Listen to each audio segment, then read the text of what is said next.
What's up? We back at the building. It's your boy D Friend. What's good? Your That boy bitch B kind of short. I ain't Neil. gonna lie. That What you little talking bomb about? wasn't as long as I needed it to be. But regardless, we here. We in the building for another episode of Absolute Share Podcast. It is July 11th, I believe that's what today is. I could be wrong. Could be the 10th. But regardless, It's we back. definitely a 12. Is it 12? Damn. Am I back in time? What time? No, it's okay. It's 12. My bad. Shout out. It was 11. But anyways, we're back. No worries. It's your boy D Frame. We It's your doing it boy. again? Shit, Did we you do that already? already? Yes. Oh, I'm zooming. My bad. All right, my bad. I'm zooming. My bad. Goddamn. Let me drink some more Red Bull. I'm tired. Shit. Let's go. I ain't know it was ready to back for another introduction. Let's go. Let's get it hyped up. Let's get it ready. But anyways, like I said, we got a lot of things to get into today. Some conversations to discuss, to talk about. Excuse me.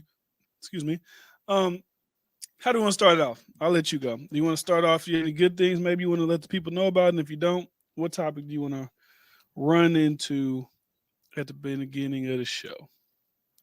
Oh man, none of them really just was like we just had to talk about it, and like it was just like can't wait to get to it because it just seemed like just a bunch of just bullshit from the Sam Smith to all Lord type have of mercy. different stuff. It just here we go again with the bullshit. Beta. But I guess we get to the Sam Smith stuff because I feel like that was just nasty. But I you mean, watched it or you seen the? I seen like the clips? little clips of him getting humped on and rubbed up on, and like I said, he has fully embraced whatever new society sexual thing that gay men are supposed to do in entertainment, and he's going full throttle with it. That's just what he's decided to do. No different to me than what Lil Nas X does. Like, they see it works, it gets them attention. Because like, at the end of the day, it's another attention factor. It's like it's a part of their marketing now. Like, they know anytime they do this, they'll get press, whether good or not. And because we're in a different society now, when they do get attacked, and when I say attacked, I mean people just critiquing them, they know there's going to be a plethora of other people that are going to come to their defense. So it's like you really can't lose at the end of the day. It doesn't matter how vulgar you are, how out the way you are. You know, at the end of the day, you will always have a pocket of people that are going to defend anything that you do. So at the end of the day, Sam Smith really can't lose because anybody who is really fans of him, they probably are cool with what he's doing on the stage. He maybe lost a couple of fans along the way, but in today's society, I feel like as far as entertainment, that's being more, accepted. I'm just looking at him. I just from 2014 to now, it's just such a huge transition from like health and everything. It's just like the reason I looked into it, I was like, have you always been like this? Because I don't remember like when he first came into the scene, him kind of being this vulgar and stuff. I feel like it kind of grew on it recently. Am I crazy or something? No, this is very recent. This is not Sam Smith of when he first came out was like a prototypical white English pop star, quiet, seemed shy, great singer, great talent, and then I guess what happens is as you get older or as maybe labels push you in a certain direction, you see what's salacious, you see what'll work, and you just jump over the top. Like, I'm going to do this. I'm going to go super sexual, lean into my gayness, and that's going to be my identity now. Because before, being gay wasn't his identity. Now, he came out as being gay during his heyday, but it was never his identity. Now, that whole thing is a part of the identity of Sam Smith. The devil stuff, the imagery, I don't even really get into all the devil thing, all that religious, but like that's now his thing. Now, I don't know. Maybe, could be wrong. I'm trying to process this. Maybe he took a play out of like Lil Nas's play, but he saw what Lil Nas was doing. He's like, damn, we can do that now. So he like, well, shit, I'm gonna do it, but I'm gonna do it on my white boy shit. So that's where we go, and he go and do it over there. That's how I see it. I got a question. So do you think like with a Sam Smith, like since his first hit was like his best and biggest hit, since he hasn't been able to recreate that, like he had a huge song last year. What are you talking about? It's better than Stay With Me? It's not better, but it was a big record. Like it was like one of those like give me a snippet. White people Grammys, they're gonna listen to it. I just wonder. It's not as big as Stay With Me. Or it might be in today's streaming era, it might be bigger, like it might have more streams, but it's not, at the Stop same. me if I'm wrong. Is he close to being a one hit wonder? Is he a No, two hit he's not. wonder? He's not a one hit wonder. Is he a two hit Maybe like a wonder? two. Maybe like I said. That's not really my lane. So I don't want to speak out of turn because like some white people might run up here. Sam Smith actually has 15 hit records. Is like I don't I'm know. not. Well, I'm looking at his Billboard right now. Is at max is I want to say about 10 up here, but only a couple of them 1 and 2. He Yeah, only got one song. Yeah, the he what got a is couple. that? He got a couple songs I'm looking Unholy. at right now on Spotify. They got over 1 billion streams. So if you got over 1 billion streams, you got a couple. You got a couple records on you. But like, stay with the unholy shit's like this. I wish I had my shit connected to this.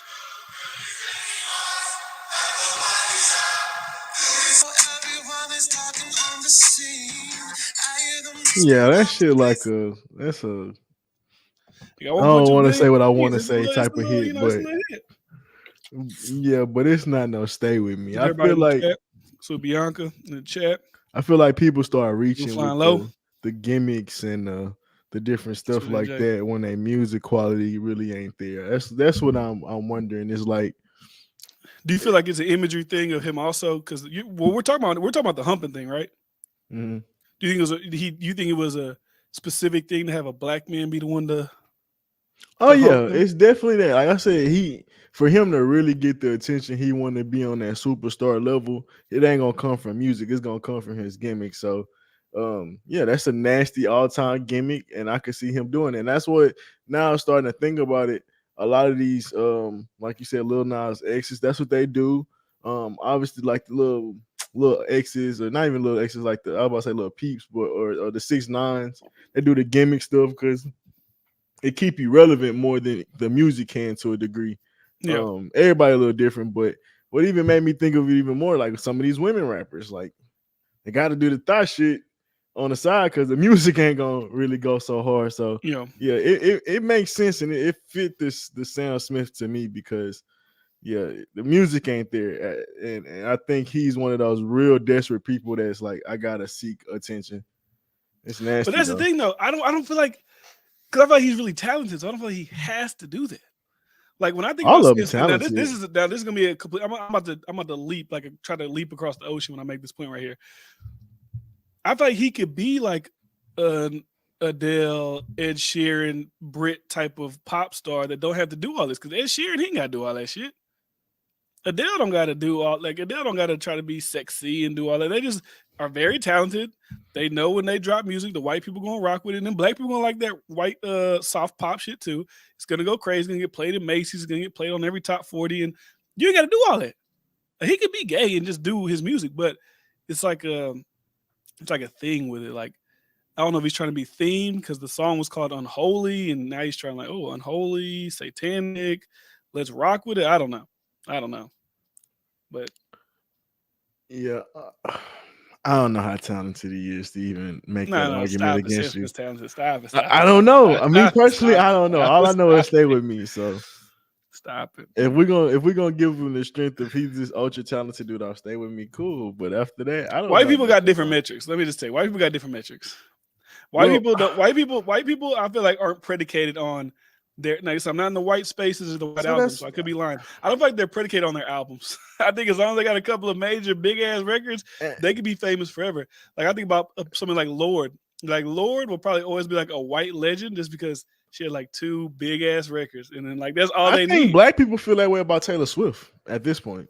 About we can't about Taylor Swift. She got albums, she's got songs, she's got everything. Not What are to you talking black about? people. She just did 700,000. Every album she dropped is Black like people are 5. like we're missing it. It's like because like okay, look, All right, I'm hundred about to get my thousand. white boy bag. Hold on. 700,000, you expect for you to be getting a Taylor Swift hit right here, Taylor Swift hit right there. It's like To be I fair, don't she's be hearing none of these re-recording. hoes. She's re-recording old albums and Exactly. putting them I'm not out. hearing none of this shit.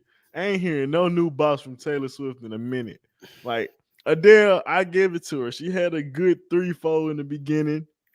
Your boy Post Malone, he got a good 10 plus. Yeah, But I'm about to say, don't do it. Don't do it because I can some pull of up that these posting white record. Don't do it. dudes, some of these white artists, man, they got questionable like legacies, if you're asking me. So when we But say they're not. Sam White Smith, people aren't as expected as black artists. Like they're not held to it. Like think about it. Lil Baby had a great like if Lil Baby was in the white realm and he had that My Turn, he would just be like, "This guy's legendary." But people like Black was like, you gotta make like your greatest hits every time you drop. Why people have the luxury of just drop it here, maybe get a hit record, and then go on about their life, and then sell out crazy amounts of shows. Some like think about people wouldn't even give Drake the satisfaction of being like a top 5 rapper. Like everything he's done, if he was strictly in pop, they would have put him on fucking Michael Jackson level at this point in his career. He's made more than Elvis, than the Beatles, and everybody. But look at all the shit he got to do with the hip hop to even be considered a fucking like. You got to fight with people about this shit like that. But and don't do Post Malone like that. Post Malone got 11 top 10 hits. Don't do that. Yeah, but like I said, Sam Smith, I ain't sure about the hits. I don't know. I think Post Malone got more hits than Sam Smith. I will say that. Post Malone definitely got more records than Sam Smith. Definitely. Let me read some of these comments real quick. So, thank you, Bryce. All of them is talented, but what sets them apart? Adele struggled in the beginning to find her lane. I thought Adele came out the gate going crazy. I thought Rolling in the Deep and all that was like out the gate. That's what I know. That's all. I mean, she was dropping mixtapes. She was doing mixtapes before on the scenes of London. I don't know. I just know Rolling in the Deep came out the gate going crazy. Most of them are, but the record labels got him in the contract, so he got to abide by the code or he won't sell. Laughing faces. Was Taylor Swift caring about the blacks? LOL, knock it off. What do you mean? She caring about blacks? Bryce, there were rock bands that toured the same city for 3 years. White spaces. Yeah, that's what I'm saying. It's different with white people. It's different. It's different. And they got that luxury. They ain't got to, like I said, they don't have to put out classic album every time they drop an album. Just give me a hit. Give me a massive hit. They're gonna push it. I tell Carlos all the time. Just watch like white pop world. Just watch it, right? You got the people, the Taylor Swifts or whatever, but like there's always gonna be one girl that goes crazy. She comes out of nowhere. She has a crazy year. She has like 2 number 1 records. She wins a Grammy, and then you don't hear from her for like fucking 6 years. She's gone. She's like ghost. And then another one's gonna pop up.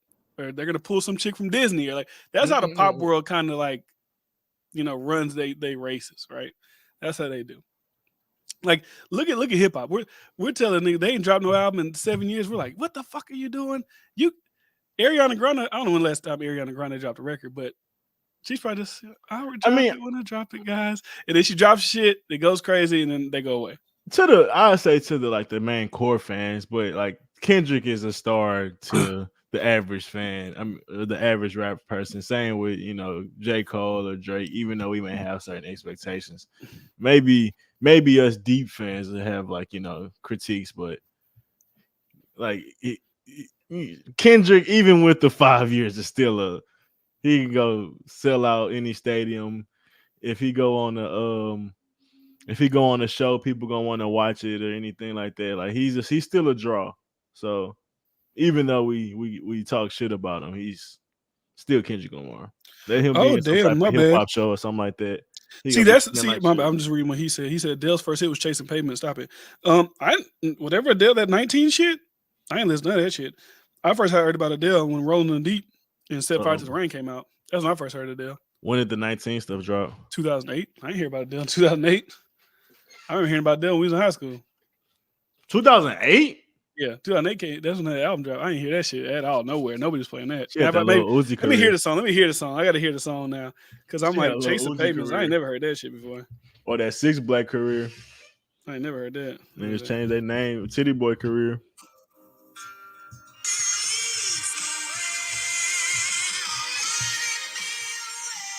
That's when she dropped in 08? Nigga, she was coming out the gate hard.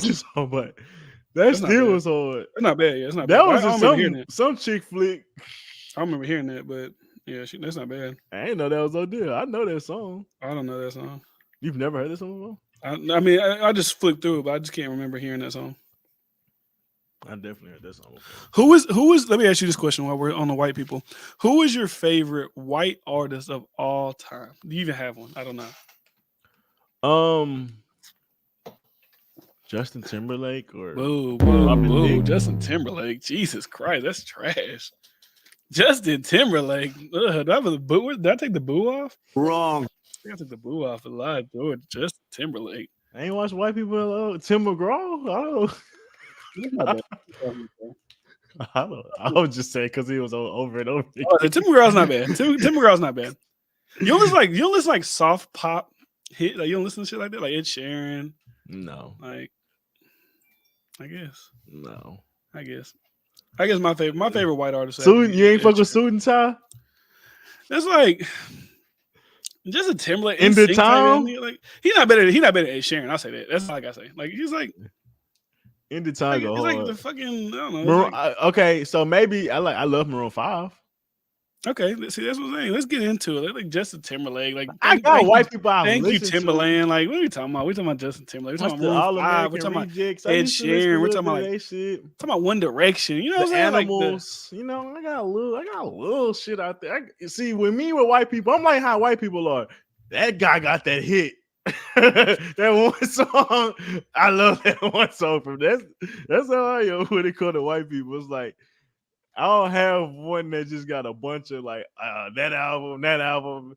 You like the Plain White Tees? You know who that is? No, I don't. You're going too deep for me, Paul. You don't know Hey There, Delilah? Oh yeah, I know. I know that. Yeah. All right, I don't have a big white bag. You're not as well versed in the white music as me. Like Flying Lotus. I apologize, guys. Your musical depth isn't as deep, Paul's, as mine, so we can't really have a conversation about that. That's one of the bags I've never cared to develop. You're missing out, man. Oh, did my shit cut off? Hello? Oh, my screen went out for some reason. Anyways. D-Friend, you crazy? Crazy about what? But talking about Justin Timberlake? I'm not like a big Justin Timberlake guy.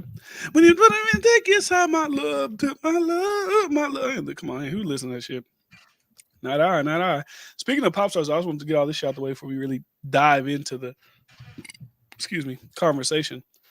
Did you see that The Weeknd has now passed up Michael Jackson for having the highest grossing tour of all time? What do you think about that? Do you think is The Weeknd like when you would say somebody on par to be a Michael Jackson? At this point, would you see more The Weeknd than Chris Brown? Oh, for sure. The like Weeknd hits, mad like fanfare, mainstream attention. Yeah, he's watching Chris Brown off a brand, and it's just because I think after Rihanna shit, I've never seen Chris Brown really get back into that white world, like them putting him like the apple of how they be doing. Like they market him, they might put him on a Super Bowl, they're gonna put him on some brand deals, they're gonna put him on a Pepsi commercial, shit like that. I don't really see Chris Brown in that lane for a long time. So when they come to The Weeknd, yeah, I could see him being that dude over, or that. Obviously, when you say who's gonna be the next dude after Michael Jackson, I would have probably thought Chris Brown because of just the talent. But I'm talking about now because now it's like they both have had their careers. Shit's kind of solidified. Like if I look at The Weeknd's Billboard, The Weeknd got 7 number 1 hits, 16 top 10 hits. Musically, as a black person, I'd pick Chris Brown.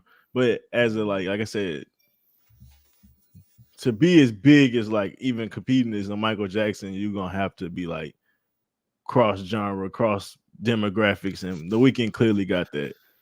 Like he got a bunch of white hits. This one, his career, the Chris Brown over The Weeknd. I'm looking at all his white hits, bro. Like think about those hits that Weeknd got, bro. Name Wicked Games often. I was just thinking of Creeping, Low Life, Can't Feel. That's like okay. I was literally just thinking the Weeknd song today. Earned It, The Hills, Die For You, Save Your Tears, Blinding Lights. I'm trying. Okay, Chris Brown. That's a good conversation. It all depends on who you ask. But The Weeknd versus Chris Brown, not an actual versus. We're done with verses, but just looking at maybe Chris Brown probably got more strong hits. I don't want to say no. I can't even say that. I can't say that. The Weeknd got 7 number 1s. He got 16 top 10s. I can't even say he got stronger hits. Chris Brown just more cultural and fit more to like black people than The Weeknd. Like The Weeknd is like gravitated off to like pop and stuff like that, where black people don't really just accept him like that. And I feel like Michael Jackson, when he was big, he obviously like was still widely like still looked at as like he's our famous person. Like The Weeknd, I don't look at like black You people think like so? I he's wasn't around in the our. '70s and '80s. I wasn't around in the '80s, so I don't know. Was he like that? Because you're a massive star like that. Like black people fuck with you, but like I feel like black people fuck with the Weeknd. What do you think? Because Drake's Canadian, so I don't know. But what it is though is like when if Michael Jackson did something, black people felt like he was speaking for them, or he was always doing stuff for like black people to love, like Egyptian stuff, like all type of creative shit. Like he definitely had black people support even when he became mega famous, especially from him being a child star. So when you consider that to The Weeknd, I feel like we don't feel like he got that because a big part of him being big is like, yeah, he got other demographics, but we ain't really feeling that like that. I feel like you said, you looking at his hits, you're like, yeah, I feel him, but No, they all good hits. They all good hits. They get Heartless, Starboy. what I feel like what it is too is you got to add that like inflation to new numbers, and I feel like what it is what like Kevin Hart and how he passed up Eddie Murphy or who Well, they was it? adjusted it for inflation, so adjusting it for inflation, might 311 million. But you can adjust it for inflation, but you can't adjust it for social media marketing. You can't adjust it for even with like how we had pure sales butts in the seat versus like people do streaming numbers. Like what's the value of somebody leaving a house and going to watch this person versus somebody we may stream? Like we will never be able to quantify that. So it's like I obviously can't make an argument for it, but like I would bring that into question, right? Like same with that's what people I feel like would bring it up with Kevin Hart and I think it's Eddie Murphy, right? Eddie Murphy had like the number one sales Yeah, as far as like in movies or TV or selling a stand up. comedy special on Yeah. So and I theaters. feel like people felt like Kevin Hart obviously was a star and he deserved like all the notoriety, but they didn't feel like he really was as big as Eddie Murphy and he ain't had a scene as Eddie Murphy. And even from these people being trailblazers before, like they was one of the first to be this big ever. So how can you quantify that versus like, people searching for that in this day and age, looking for somebody to be as big and they want to push somebody to that like I or guess if you whatever. I'm wanted to just do, if you I'm wanted to just really, if making you up wanted to really arguments. gauge metrics, now I don't know because I feel like Michael Jackson's probably the biggest solo artist of all time. Right? You got the Eagles, you got the Beatles, there's like groups and shit like that. Mm-hmm. So when I further read down this article, when I see something like Elton John recently wrapped up his farewell Yellow Brick Road tour, which I guess this is his last tour Elton John's done. I can't think of an Elton John song off the top of my head. I don't even know. Hey dear Delilah. Yeah, you may have to play it. I just can't think of no melodies, nothing off the top of my head. But anyways, that tour pulled in $910 million. But that was 320 shows. That's a lot of shows. 320 shows? That's a lot of shows. That's crazy. That's damn near a show every day of the year. But obviously, he's probably doing over multiple years, but still, that's a lot of shows. But I just wanted to get your point on that. Warder said, "You're no notice." I tweeted it. I tweeted the link out. So that's what we're doing tonight. Because if I was to compare to kind of just wrap it up here, the legacies and who I think is a bigger star, Michael Jackson and Weeknd, it's not even close, right? Um, I guess not. But I feel And like that goes. I feel like that goes to what your argument of like now too, though. It's like I feel like it's harder now to be a star like that, like back then, just because it's so many people, it's so oversaturated. There's no really mysteriousness. You got social media, all this type of shit like that. Everybody's out there fully. Back in the day, you were able to like, okay, would you say? Because you probably wouldn't even say that the Weeknd star power. Do you think is bigger than Prince's star power back in the comparing it to those days and now? I'd probably say bigger than no Prince. Bigger than Prince, but just not bigger than Michael Jackson. Yeah, because I fuck with Prince, but I don't know. I feel like the Weeknd has been huge for a long time in our generation. I won't be like that disrespectful. Like I know Prince got a couple albums, but I don't know. Weeknd been around since I was in high school. I don't know how long the Prince era was. Like Michael Jackson was a child to like, you know what I mean, to Yeah. well into his 40s was still doing great shit. So that's why that's the only conversation. But like The Weeknd and Prince, like I know Prince had a good run, but I don't know if it was damn near a decade because the Weeknd do got about a decade at this point. Yeah, definitely. Definitely. This to me just confirms that Flying Low is most likely white. Like he's white. I'm confirming it. He's white. Until he ever cams up, it's confirmed he's white. Mm-mm. But Warder says Prince had one song. I don't think he had one song. I think that's like a stretch probably. Me MJ had personally, 25 he got plus. a couple.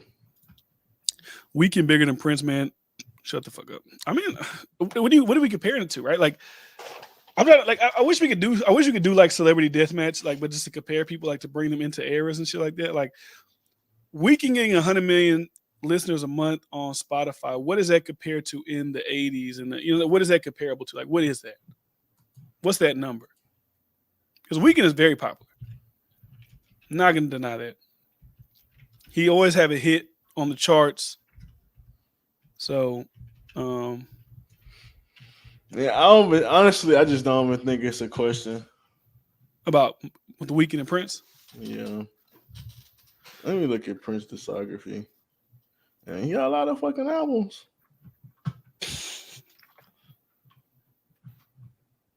God damn. I don't know, man. Shit. I don't know none of this shit. Prince got 5 number 1 hits. He got 19 top 10 hits.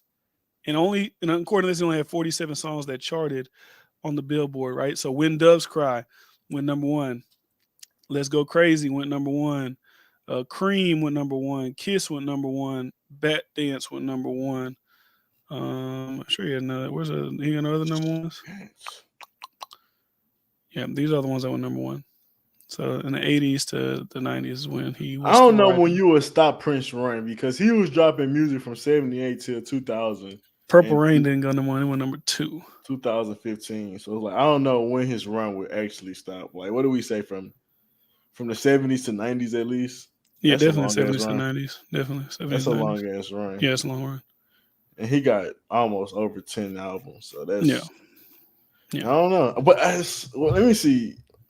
I guess I just don't know his hits like that either. Let me ask this too. Like if Prince, I'm trying to, sometimes when people battle, right? And they're like, there's like, you're a great in your era. Like you're you. But then there's also that polar opposite you. So I'm talking about Michael Jackson here. So I'm wondering, people I don't think anybody in this chat was born in that time, but I'm curious. If Michael Jackson wasn't around, would Prince have been like, would he be Michael Jackson?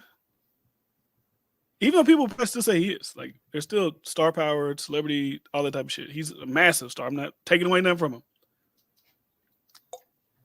But I think The Weeknd's a massive star as well. And he's got great records that I feel like will stand the test of time. He can go back into the little shit they was doing back in the 80s. He can do it. He can do it great. So they say Prince top 89 songs. That's tough. Yeah, top 89. That's crazy.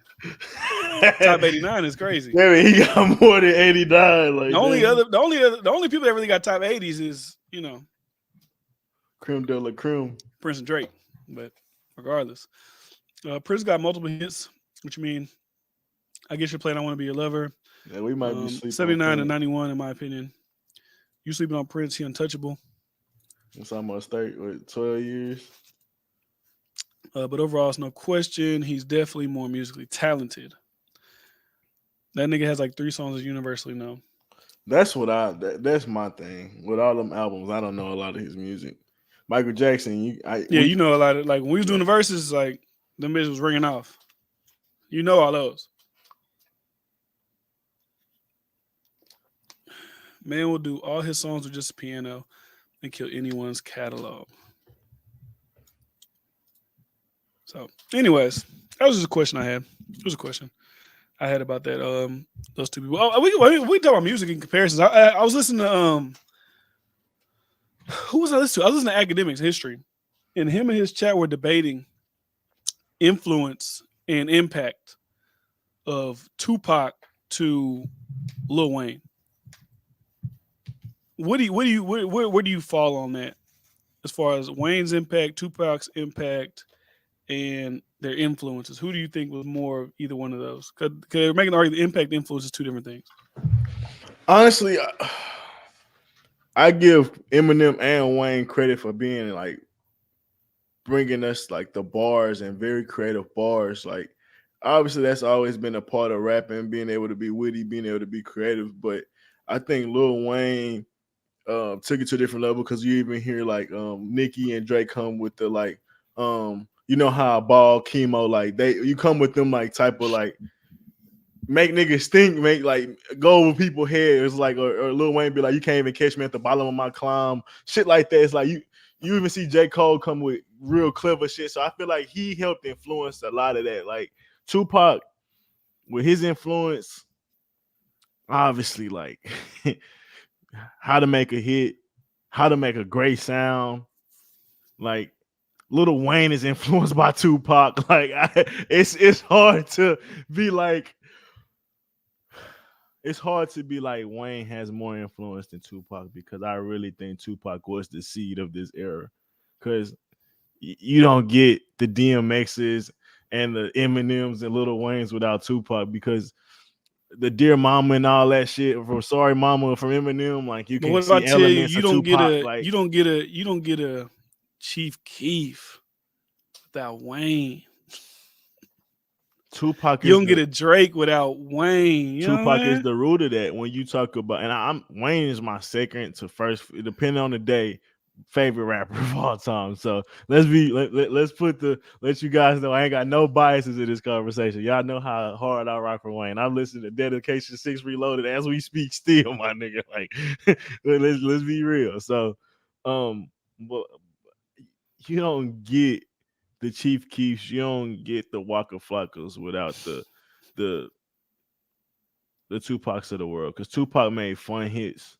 Tupac made somewhat club type hits. Like, and I even say 50 Cent. Like you get these era, you get all these type of rappers from the So you elements just of Tupac. attributing all pretty much you attributed all hip hop after '95 Bro, to Tupac. think of all the different hits that Tupac got from Yeah. California Love, Dear Mama. Like he encompasses like the side of music. He encompasses a little bit of auto tune with like even from his style. Like bro, he had a bunch of different sounds in his music, bro. That was like beyond his time, bro. Like when you listen to Tupac music, like he definitely was the seed to this generation. Like obviously Biggie was too with all the laid back music and stuff that he was able to make. But I think Tupac was instrumental because the Ice Cubes, the Snoop Dogs, like they wasn't as rhythmic or they wasn't as melodic as like a Tupac was. No, Like don't with the do that. voice, Snoop with Dogg was the like I'm just being honest. I'm just running out being them honest. gangsters. Let me chill out. Let me chill out. Let's I Like get in my cripping real quick. so that's what you would be if you had to be. If I had to be one, never mind. I'm about to say something, but let me chill out. Chill out. Let me chill. Let me chill. Let me He chill. say, why you hate when we talk hip hop, man? That's all we talk is hip hop. That's kind of crazy. Hit him up. Like, what hit him up? Like, think about that type of hit. Like, we talk about that shoot 'em up, the trap music being like about killing and all that shit. To a degree, he got that element. Ambitions of a writer, like that. We seen that in Lil Wayne catalog. We ain't seen that type of like music and that style. Like I don't know if you want to call it motivation or whatever, but we see that from like J. Cole and shit. Like I'm just saying, I see it all up But and would you down say hip that hop. he probably got influenced by somebody else before he started doing that? Yeah, but he elevated it to the top. Or you just made he made it more he's the most popular, Yeah, so he like Hail made it. Mary, like that's like even some DMX could like pull from shit like that. I really feel like Tupac encompassed like so many elements of hip hop. He wasn't just this like deep nigga that was like always talking about like the streets and stuff. He could make a hit that was fun and shit like that. He could talk about he could do anything. Like how we talk about Drake, he could make all type of styles of music. I wouldn't say he can make so much conscious music like that, but Tupac can make conscious music. Tupac can make a fun loving like picnic music like that. Like I ain't gonna lie to you. I feel like that's the spawn of some shit more than like a Wayne. Like even Wayne, like Wayne ain't got no picnic music like that. If I'm being honest. So do you okay, let me ask you, so do you think I'm impactful being and funny. influential are the same thing? Influential. impactful. Because this is what they said for this. I'm just gonna tell you what they said for Wayne. They said for Wayne, they said they thought Wayne was more influential because Wayne, they start bringing up like arbitrary shit, right? Like dreads, face tats, auto tune. What else they was bringing? They bringing up a whole bunch of other things. Like they feel like he's more influential to people in music as a whole and impactful as a whole than Tupac was because of those parameters. Obviously, the skill, greatest rapper alive, the mixtapes, like everything that he was doing kind of like drove the next generation of people. Regardless if you think this music is great or not, they just, you just got to look impact as in totality of all that. So I disagree. Well, I wouldn't disagree. I get that, but Tupac was heavily tatted. I think that could have been. That was early in the eras before tats was heavily a thing. So I feel like Wayne could have modeled after that. Because I really see the Wayne influence being by Tupac, so it make it hard for me to. Okay, let's take Wayne out because I was thinking about this when they said that, and I think this is hands down. I feel like this. I feel like this is no. I feel like this is no question. I feel like this is a. I feel like this is a no brainer. I ain't gonna lie to you. Over encompass everything in their life. That just everything. Kanye West or Tupac. Influential, impactful.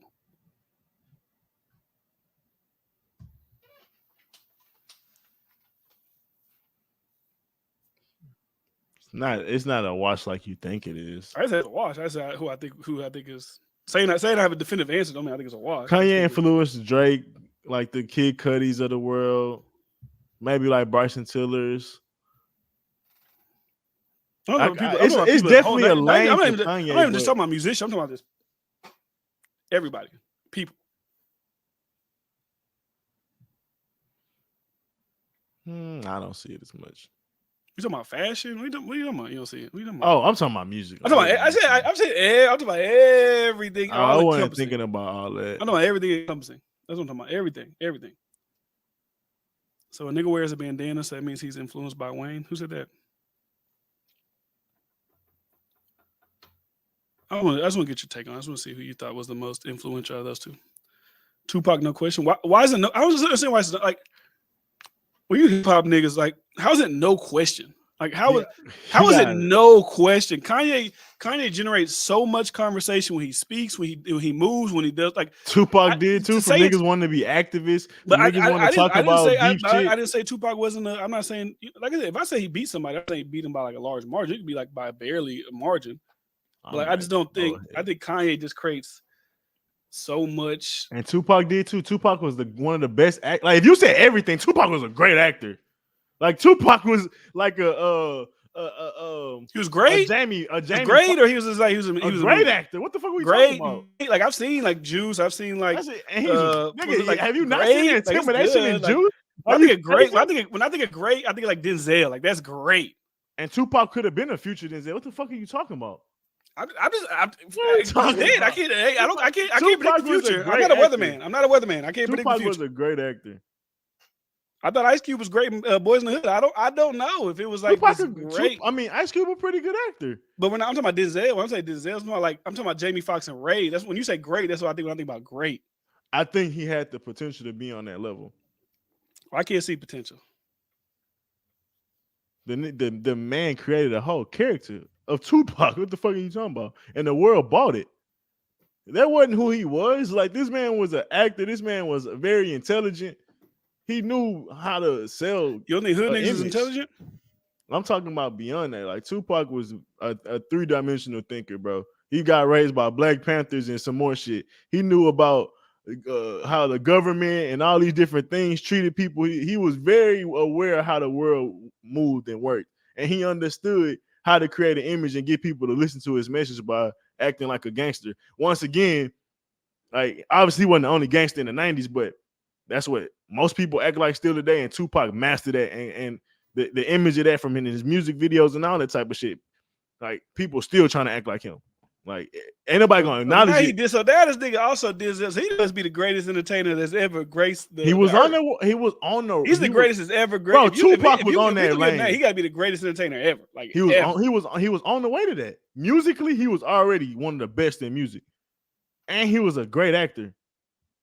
Like for Black people, like he better than actor than fucking like Morris Chestnut and shit like that. Like he would have been like an A He tier said actor, Morris bro. Chestnut. Come on, I thought you about to jump out the window and say like Will Smith. I thought you about to say some Nah, crazy but I'm saying blasphemy like shit. we Like, all right. respect, but black people respect Morris Chestnut though. Like that's what I'm saying. Like, and that's Morris all he do. Chestnut's a rom-com ass actor. Like But that's who all like he do who is think of act. Morris Chestnut like he's Tay like, you know Diggs what or I'm some saying? shit like that. Like We he talking about would, black. We talking about like Samuel L. We talking about, you know because what I'm saying? they the top of the top. Like, but even then, that's all they do.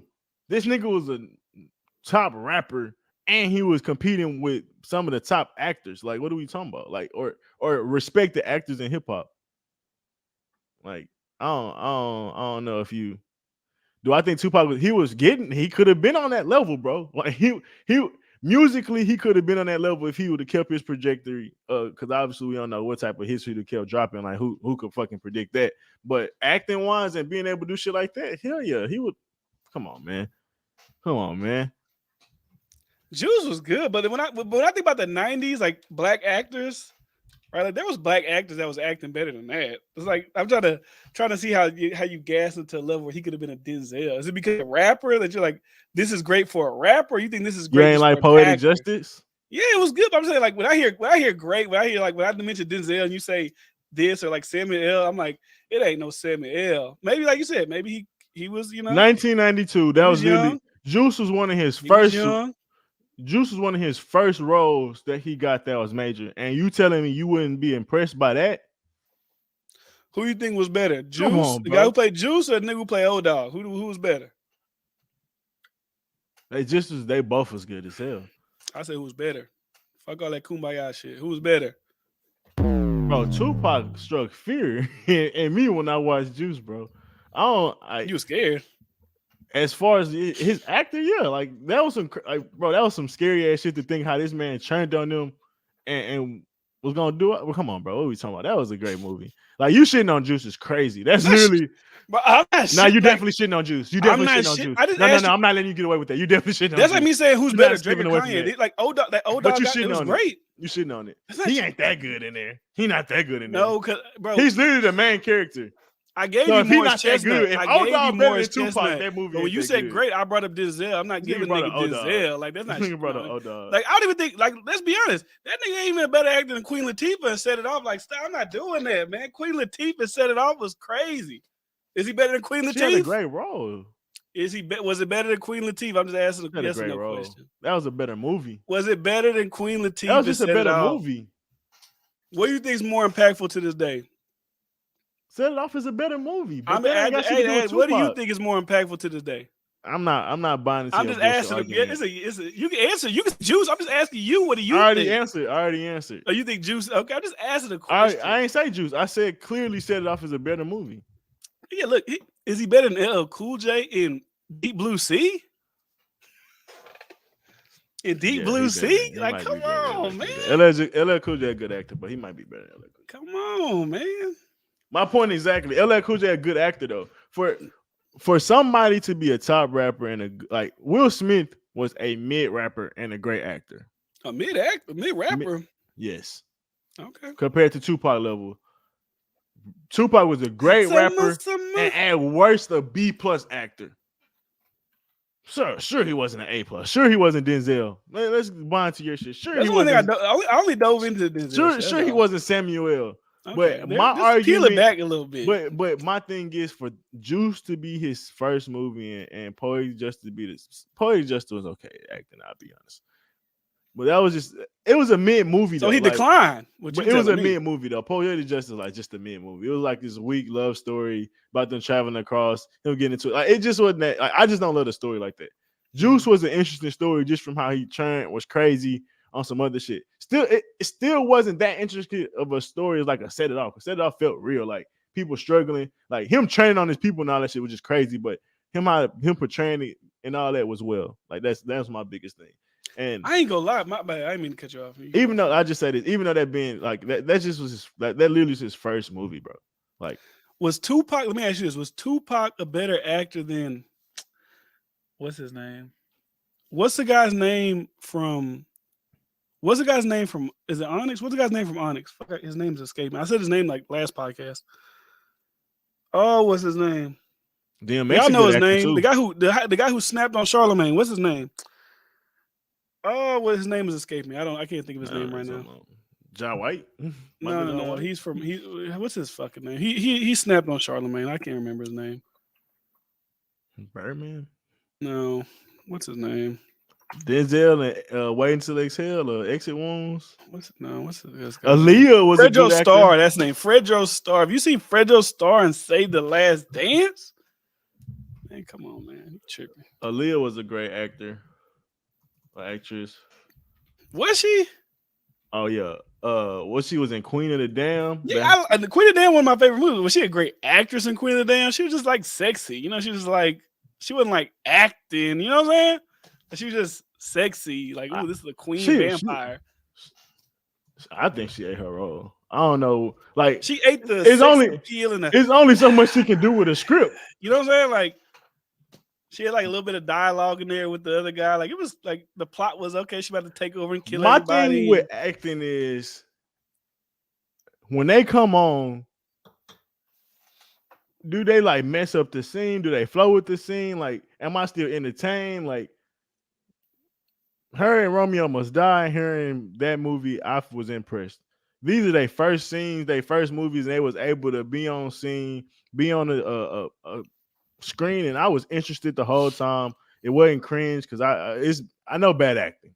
Like we see bad acting on these what's this Tubi and shit like that. I forget what it's called all the time. We know what bad acting look like. We know what porn star acting look like as well. So like I know how to have a little eye for bad acting. So I don't know. I just think, like I said, I respect Ice Cube. I respect all of them in the sense of being able, like, bro, these people are rappers and they switched over to this lane. Like Nick Cannon, and he can't rap, so I can't really throw over there. But I was trying to think of like people I know that rap. Drumline, man. He's a good actor, but he more of an actor than a rapper, so I can't even put him in there. But 50 Cent. It's his life. Oh no, actually, well, okay. I discredit him. He's got power. He's got the heist movie. Okay, I kind of discredit him. We'll give it to that right. Yeah, he has. But even I ain't gonna lie. I just restarted watching Power because I feel like I didn't watch it. But I was like, they might actually have seen like 4 seasons of it. 50 Cent wasn't the greatest actor in Power. Like it was like he wasn't like, oh no. I was thinking like you like if you I was talking to Carl about it. I was like, you watch 50 Cent act in Power, and then you watch like the other people, like the people who are actually actors, like Ghost, like. I feel like that he's a really actor. You know what I'm saying? Like the white boy Tom, like they're really acting. 50's just like it's like The Rock. Like when The Rock just plays The Rock, it's like 50 Cent just playing 50 Cent. That's what it feels like. Yeah. And it feels like he's having a hard time playing 50 Cent. That's what it feels like. I seen the clip. I was like, this ain't really that good. He came in the room one time.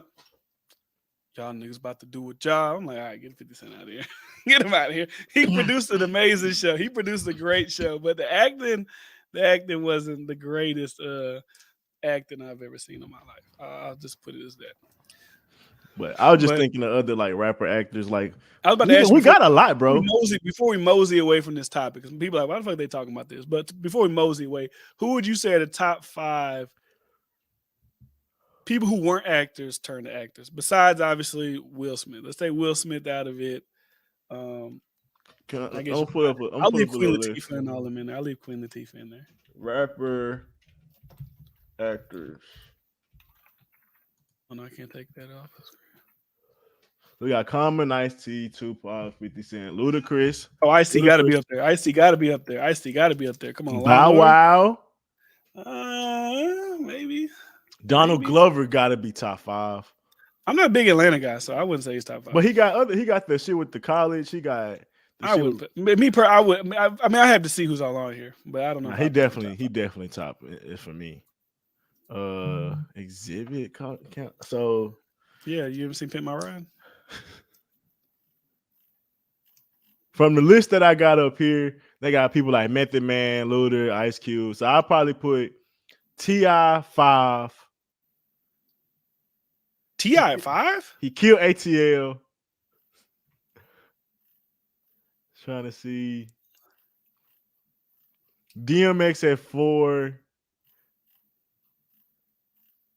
Okay, no. Okay, T.I. at 6. DMX at Bow Wow at 5. DMX at 4. Ludacris at 3. That's a crazy list. That's a nasty list. Okay, I gotta move back. Put everybody back. I think LL Cool J better than Ludacris. Yeah, you gotta put. I was like, he was Now like LL Cool J. Put Luda over You LL. L in the list. Yeah, Come put on Luda now. over LL. I put Ice Cube over Luda, and then I'll probably put I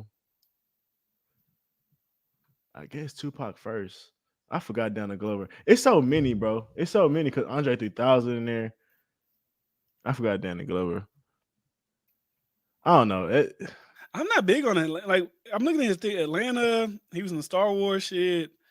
He was the voice of Simba and Lion King. I guess if you want to give him that. I wouldn't give him. I'm not big Atlanta. Like if I was to name Ice-T guy, like Ice-T's got Ice-T on a show that's been running for 20 years. Tyrese. SBU is a classic. I don't give a fuck about Ice-T got to be on. Bro, how you gonna say no? The show. I said I don't give a fuck about that. Years. Anyways, Ice-T obviously. Mark Wahlberg, Mark, you got to put Mark Wahlberg on it. He was a rapper. I almost clicked off this fucking podcast. He's a rapper. He was a leader of the Funky Bunch, man. Come on now. Mark Wahlberg got him on the list. Ice Cube, obviously. Queen Latifah, Will Smith. Okay, anyways, that's the top. You said not Will Smith. Yeah, okay. Well, Will Smith, he's obviously he's one of the greatest actors of all time, so you know it's just whatever. Regardless. You forgot about Tyrese. He's a singer. Nigga, not a rapper, he's a singer. You're nasty. And I wouldn't even put Luda. Like, come on, like Fast and Furious is great, but I ain't gonna put Luda on it. Luda, that's his only shit. I mean, he's probably got more than that, but like, what do I know him from? Is from Fast and the Furious. Like, I wouldn't put him on there. Like, I put Bow Wow before I put Ludacris. I ain't gonna lie to you, because Bow Wow got like Lottery Ticket. Bow Wow got a whole bunch of. He got like Mike. Like Bow Wow got a whole bunch of shit.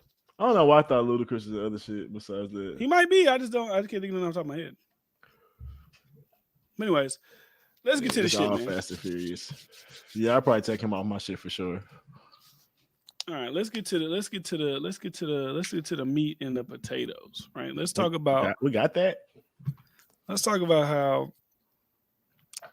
how Nick Fuentes red pilled me. Let's talk about this. Here we go. Let's talk about this. He didn't red pill me on race, because I still think, obviously, even with this, I feel like he has an agenda with this, what I'm about to talk about. The race thing, the IQ thing, clearly that is nurture over nature, in my opinion, when it comes to race. Because if you read studies, you'll see that when they did the IQ test, and like, even think about this, when it comes to the IQ test, right? If you hear that an IQ test was created in 1904, wouldn't you assume that black people who were like just coming out of slavery, that weren't allowed to like education wasn't a thing that was allowed, that they wouldn't even be the best at an IQ test created by these people who've been educated for all that? That doesn't make sense to me, first of all. But then when you look at other statistics where you see that it's not even necessarily a black-white thing, it's like a regional thing. Like black people in the North scored higher than white military people in the South, or black people in the North scored higher than immigrants from Germany, whatever countries in Eastern Europe. Right? It's not a linear thing. Yeah, it's not like, black people, they're just like, it's like regional. Like I said, it's nature, it's environment. It's not, it's nurture, it's environment, it's all those things like that. But regardless. And this is the thing about Nick Fuentes. I feel like this is gonna sound crazy.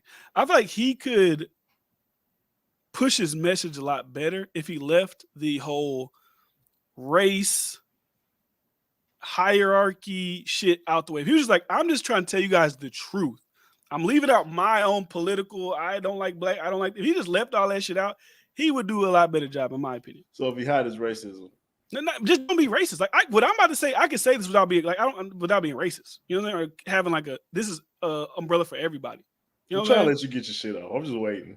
No, I'm just saying, like, when you look at it, because like when I hear people say like, the reason we went to the Iraq war was from false things, right? Like I just hear it. I didn't look at the details of what started it, what created it, who created it, like all that, who did all that, right? Bushes. But even deeper, because ain't even him. He's just a thing.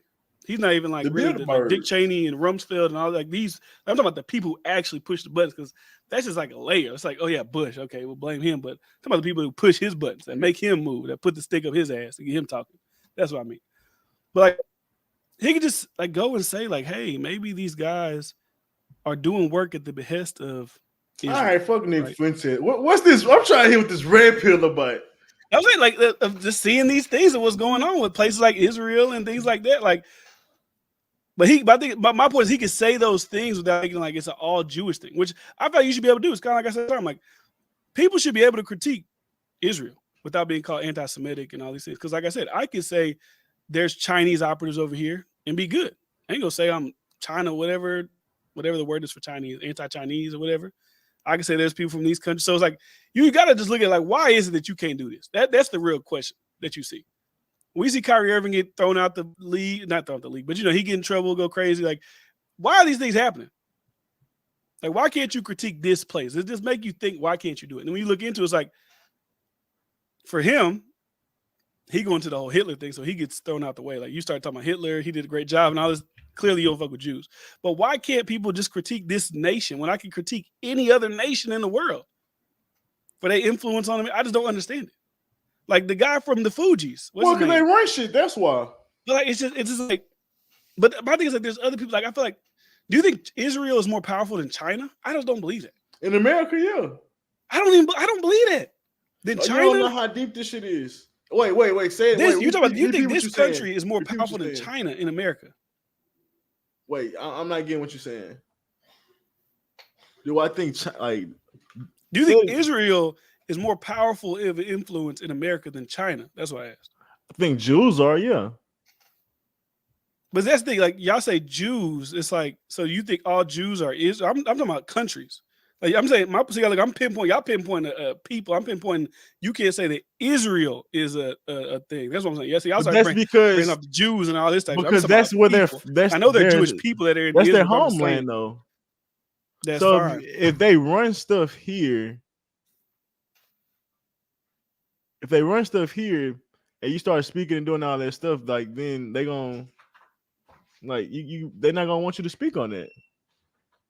Like this. But my point is, do you think they run Israel media, as a state? You better get into some shaky water. You think every Jewish person is loyal to Israel? Everyone?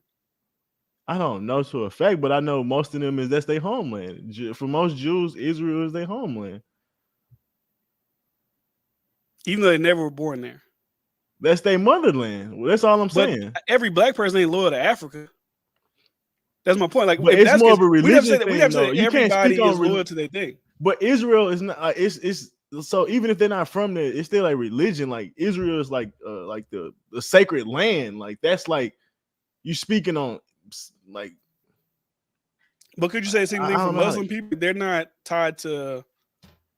I'm sure if you was, I don't know where that black box is at, but if people was talking ill around that, whatever area that was, yeah, people, if you was in a Muslim area, yeah, they'll probably get at you for that, even if they're not from that area. Because you speaking on something that's directly connected to their religion, like them being born from Israel is the reason they have the birthright of being a Jew. So it's like, even if they're not from there, it's kind of hard for them not to defend that. That's what I'm like, so that's why I'm like, I don't think so, because there's a lot of like atheist Jew people that even run shit. Well, they're not really Jews. Then you can't be a Jew if you're atheist. You can be an ethnic Jew. What are you talking about? A Jew is like Jonah Hill is still a Jew. Like that's Seth Rogen is still a Jew. Like what do you that's mean? Based on some privilege. That's not based on real principle.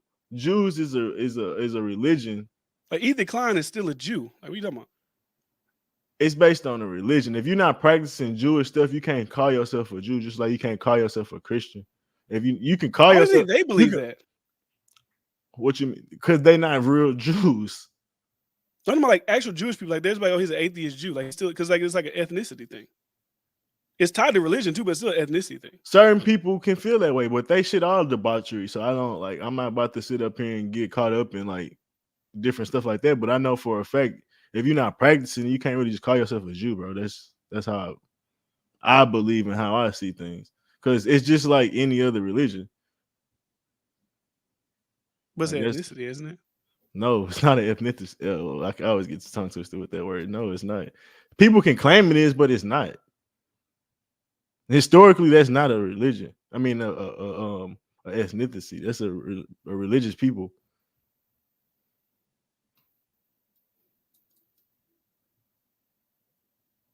But that's based on religion. And if you don't follow that religion, you can't be Jew.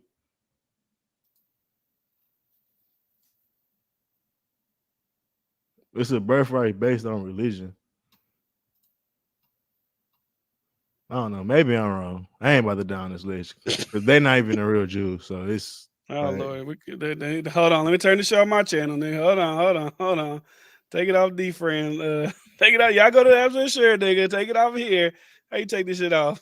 I ain't got time for that shit. they How you not. take this shit off here? Delete. All right, we just on this channel. Damn, they wiped out that many people. But anyways, um, I wouldn't even like getting into that. I'm just saying like it's just weird that you can't say these things about this country or this country without it They being run considered media. anti-Semitic. They run most of the powerful things that's kind of like channel information.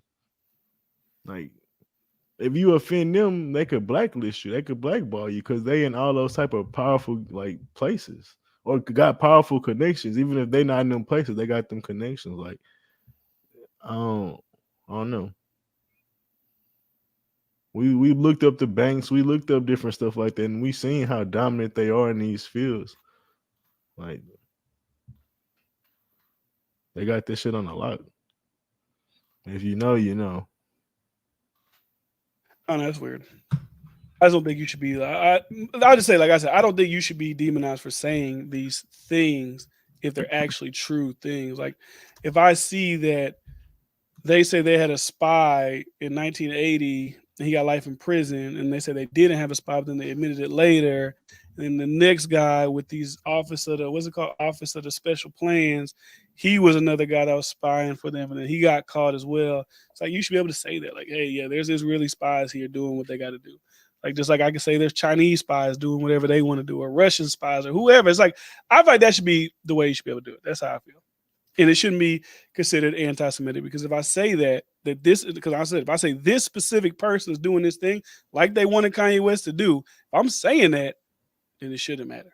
That's my only gripe about the whole entire thing because I'm not of the thought of like everything Israel does, every Jewish person in America is like, yes, do that for us. I'm not of the belief of that. It's like I don't think every black person in the group, whatever, like just any you don't gotta be black, any group of people don't think about things like that in that nature. Um, I would agree with you to a degree, but I do think they are more interlaced and like the different things that would offend them and they stay on code. What I'm trying to say, like black people, you can offend us and put every boy belongs in the jungle, every monkey in the jungle, or some shit on a black dude. Let me get on a black kid, and they sales go up, like, or we right back buying it and stuff like that. We talk about boycotting some stuff and be right back buying it, or we know some shit may not be so good and we right back buying it. Versus like some Jews, I think they stay more on code. If someone is known to be speaking ill of them, they're not gonna work with them. They're not gonna be fun to them. And I think when you think about Hollywood, when you think about media and stuff like that, But with these that, are like I'm saying, you're talking about the powerful minority. You know, I'm talking about like the majority of the people probably don't really care about that. Like they're not out here boycotting the streets for Kanye as a majority of just Jewish people of all different Ashkenazi or whatever, I guess so. atheist Jew, this type of Jew, Mexican Jew, Yeah, but Russian they're not Jews. controlling the conversation either. The average Jew not controlling the conversation on whether you can say something or say like the average Jew not gonna stop us from having this That's my point. conversation. What I'm saying. But for them, they feel like when you say that you think all of them. That's why they be scared. Cause you're like, don't say all of us, motherfucker. There's a powerful motherfucker. Say them, motherfucker. That's why they be scared. That's what I'm saying. Because I even when I said I guess. don't think all, you're like, well, I don't know. They kind of all. I was like, there's no way that could even be Well, like every all reality. Jew can't be fucking powerful. Like that's not what I mean. Like I when I say all, I'm saying oh, and I was more speaking to Israel and stuff like that, and how they feel about Israel. If you offend them with Israel, like they might stay on code. Will they cancel you? Like, yeah, to a degree. You say you start getting out of whack to a degree. Like Kanye, he for the most part, I think the average Jew would say he's a little out of character for what he said. And if he would have kept doing stuff like that and kept going on the run, yeah, they See, would have that's different. disagreed. You talking about Hitler and shit. I can see why you might be like, that's out of whack. But me, if I was to say, hey, they had some niggas spying, you could fact find like that's the truth. I feel like that shouldn't be something that I'm talking about shit like that. I ain't gonna be talking about the Holocaust ain't real and all that type of shit. I ain't gonna do all that. That's Okay, fucking crazy. I'm just talking about like that's what I was. this happened. You can see it happen. They confirmed it happened. Why can't people say that? That's what I be talking about when I say that. I see what you're saying. Yeah, not like Hitler shit. Like I get this like this nigga saying like, what did Robert E. Lee do that was so bad? Like I can see why black people be mad about something like that. Now they have the power to wipe that person out because they're not in these high positions. Um, Probably not. But that's like a different, you know, a different realm. Yeah, a lot of people underestimate how powerful they really are, bro. That's a real conversation to be had. So I agree. But when you have the power, you get to decide what's allowed, was not get power, and stop whining, black man. He's definitely white. He got to be white. He got to be. That's why he's flying low, trying to act. I said you said that on your stream about him, and I felt the same way because I said it on mine. He gives me that vibe of the white guy who's like, I'm white, so I have to know every single thing about hip hop. Like, you know, like I have to know every underground. I have to know all this shit. That's the vibe he be giving me. Cause who his favorite rapper? Tech-9 or some shit. Tech-9, top dip or who? Some like random ass nigga, like nigga nobody listens to, like just random ass people. But you know, that's how. So with this red pill conversation, I'm still interested. So how deep of a red pill you think you converted to? Like, what are you saying? Like you I'm like don't trust the government. Being extra with it. But like all I was from saying was like I never actually looked into the Iraq, like how we got into the Iraq. Because his thing is like it. Because see, what he said is Israel was in collusion with these 4 Jewish guys to create this Office of Special Plans to force Bush and the White House to go to war because of something for Israel. I don't even know if all that, like, I'm not telling all that. I was on me finding out that this Office of Special Plans was discrediting actual like CIA information that said that Saddam Hussein and Al-Qaeda really had no links, but they set up this Office of Special Plans to bypass intelligence agencies who actually had information that would tell you that those two things don't go together. But they use this Office of Special Plans to bypass that and put us into war, is what I'm saying. I didn't know. Like, I knew they said, like, hey, they lied about mass weapons and mass destruction, but I didn't know the details or the people. Because like you said Bush. We're going past Bush, talking about the niggas who's actually behind the scenes pulling the levers of a Bush who would just be really a puppet, like David Rumsfeld, Dick Cheney, and some guy named Wolf was named Wolfett Stitz or some shit on one of these damn names that they listed on this damn thing I was reading. That's what I mean. I mean, like people like that. That's what I mean. Like they was literally discrediting the CIA's information so they can push us to go to Iraq. Now, what's the reasoning for going to war with Iraq? Like I said, that Nick Fuentes, he got a whole different reason.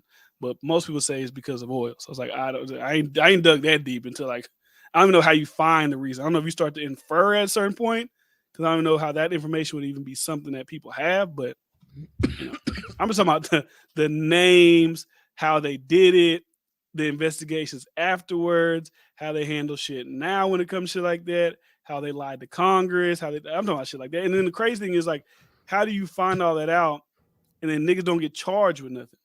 Because like I said, if other countries go into other countries and blow shit up and go crazy, we're talking about, oh, they're international war criminals. Oh, they're this, they're that. But these guys can lie. We can go in and kill a bunch of Iraqis and our soldiers get killed. We didn't have to do that.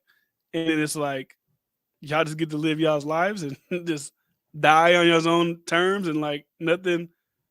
It's like they run everything. Like all these, everybody named is even a Jewish person. Oh no. See, okay. Jewish people aren't like the powerful Jewish people have power because they run banks. They're like mediators of different things, lawyers, stuff like this, where they gonna benefit from things going on of certain matters, right? But of course, you got white people. The Bush has been around in politics. If you really look up their family line since like I want to say like 1800s. But see, y'all talking about the puppets. Them niggas are the puppets. They're not puppets though. They're not even the real playmakers. You like think they're puppets? You they think are they're puppets. The Bush family has been around in politics since the 1800s. They've been the nice, perfect family puppet for the niggas that's really running shit behind the scenes. Yeah, that's just not 100% true. They're not just puppets. They definitely have an agenda, and they definitely follow the same agenda. Like they from Skull and Bones. Like these people are are deeper cultures and all think the same. Like these, or what you can call them Freemasons, whatever you want to call them. Like they button pushers too. They ain't just no puppets. Don't get it twisted. Like he might not be the one that's gonna say let's do this and do that, because you got. Like, I ain't saying Bush is the mastermind. Like that's the conversation you trying to say. Like Yeah, I'm I saying feel who's like, really behind the scenes doing the shit. but he definitely is a part of the agenda. He's definitely for pushing wars. He definitely don't mind sparing American lives, because they all from this same, like, let's get as much power as we can to these same couple families or whatever. Like, but you kind of got me off guard when I was just talking about how long the Bushes had been around. But the reason I just say all that is just because I know how powerful they have been for a long time, and just because they are president don't mean they don't have no say. So like that's just weird. Like I don't know. And then like with NATO and stuff like that, like they obviously like they all have same agendas. Like they want to control shit. Like they want to have all the power. They want to have all the resources. Like that's what nations do. And the people that's elitists of the elite, like they know the agenda. And like they all a puppet to like some weird shit, like some I wouldn't even know what to call it, but it's some weird oath, some weird culture that's been around. But yeah, they cogs to that, but they making sure that shit thrive, the new world order, wherever that shit spawns from, like who knows. But yeah, all those people in NATO and shit, they're cogs to that like belief of creating a world dominance, like what do you call it? Depopulation and shit like that. Like they all have those beliefs. It's just like I don't know, bro. Like it, to a sense they cogs. And then what I was really saying, oh, that's what I was saying earlier too. Is like the Jews and shit, they got money, but then you got these other families, the military, industrial complex, like they gonna benefit from wars and stuff like that. So it's a bunch of people, different people pushing these buttons, and they all benefit from it. Like the banks gonna eat during these wars and transactions, the military gonna eat during these transactions, the government can create other laws and force people to do certain things. Like it can help with depopulation, because that's another thing too. We go to war, we're gonna kill off another mass of people. We killing off another group of young men, another generation of young men that's gonna be gone. We ain't gotta really worry about. So that's even more dominance. Like all this shit be in line with they thoughts. So like I don't know. It's weird because like yeah, he not the nigga that's pushing the buttons and shit, but they all about this same beliefs. Like Bill Gates, he on his own ledge trying to push vaccines and trying to depopulate people. Like, yeah, he might not be a part of 9/11, but he got the same type of thoughts and shit too. So I don't know. It's just these niggas is definitely weird. They definitely crazy for sure. But I don't know. Yeah. We went on a tangent. Nah, I let you get your shit off. Flying Low says Bryce thinks the red pill is about relationships. Why he trying to hoe you? That is kind of funny. But no, I was just saying how deep he was going, because it's like, do you not believe the government no more? I'm just joking. Do you like? I was looking to the Gaddafi shit, like what happened to Gaddafi and like all that type. Because I know y'all say like Obama killed him, and I was like, I look into it, and it's like, okay, so NATO was helping people. So what you believe is that? Do you think that NATO sent in the dissident people to create strife with the people that wanted to overturn him? Because it wasn't just they blew him up and whatever. It was like the country came to a point of a civil war. So is y'all's belief that NATO implemented these actors and psyop people to create the riots, which obviously lead to the toppling of Then Gaddafi? I remember them, like the people that Gaddafi and them had kicked out, that was like kind of like causing a lot of chaos. They like let migrate back in after all that and stuff. Like it was a couple of things like that happened. It's been so long since I looked into Gaddafi conversation, but yeah, I mean, to a degree, you have to believe that the governments was a part of that corruption of keeping Africa ununited. Like the NATO seen benefit in that. America seen benefit in that. China probably seen benefit in that. What nation didn't see benefit in keeping Africa destabilized? When you talk about having the majority of resources in the world, like it's dominated in Africa.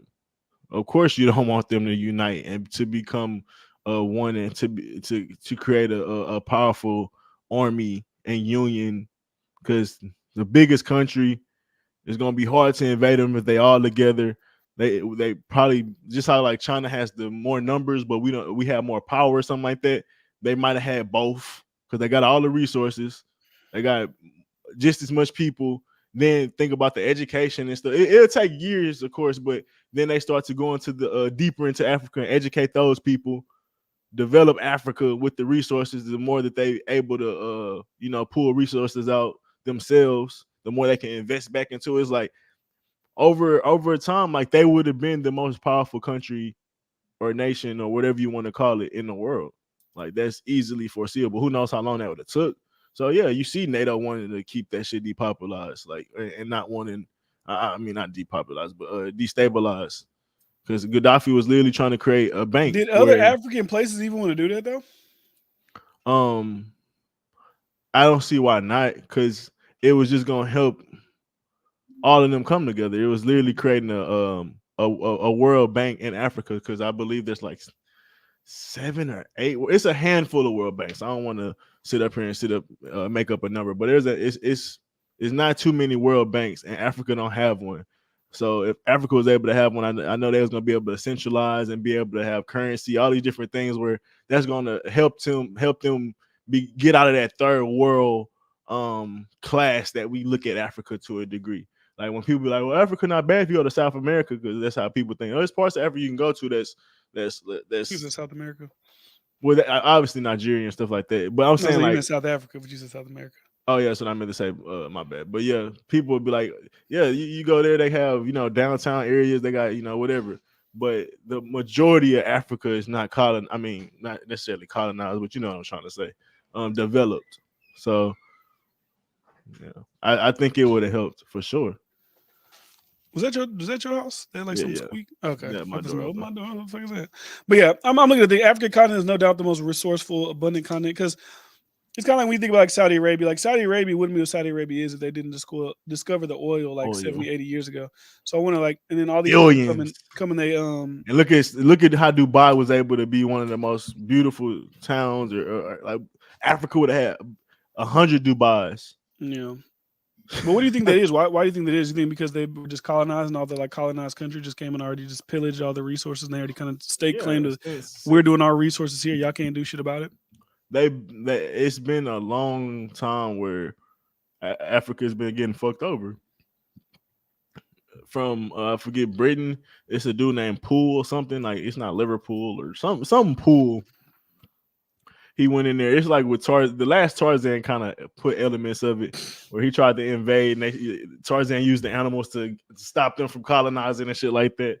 Some shit like that. But in real life, the dude basically just terrorized, pillaged Africa, fucked them over, and I feel like that's been for years, for centuries. Africa's been used to just be kind of like prostituted in a sense from other nations. And France. I remember the Bushes. I think even Obama, they have acres of land in Africa because they know. Like, I look it up. I think Bush got a bunch of land in Africa, and they know. It's like, we're gonna buy this shit. We're gonna go buy it up and use it ourselves before they can get their shit together. Let me see. I don't see nothing about that. But yeah, it's just interesting just seeing just reading certain shit and getting a different perspective on shit. Because like I said, I've been knew that was like, oh, they lied to us about weapons of mass destruction, but I didn't really know like the details, names, dates, how it happened, who said it, what happened, how they push it, how they convince people, and then It how they said get he exposed, owned. and then they got exposed, and then nothing happened. That's crazy.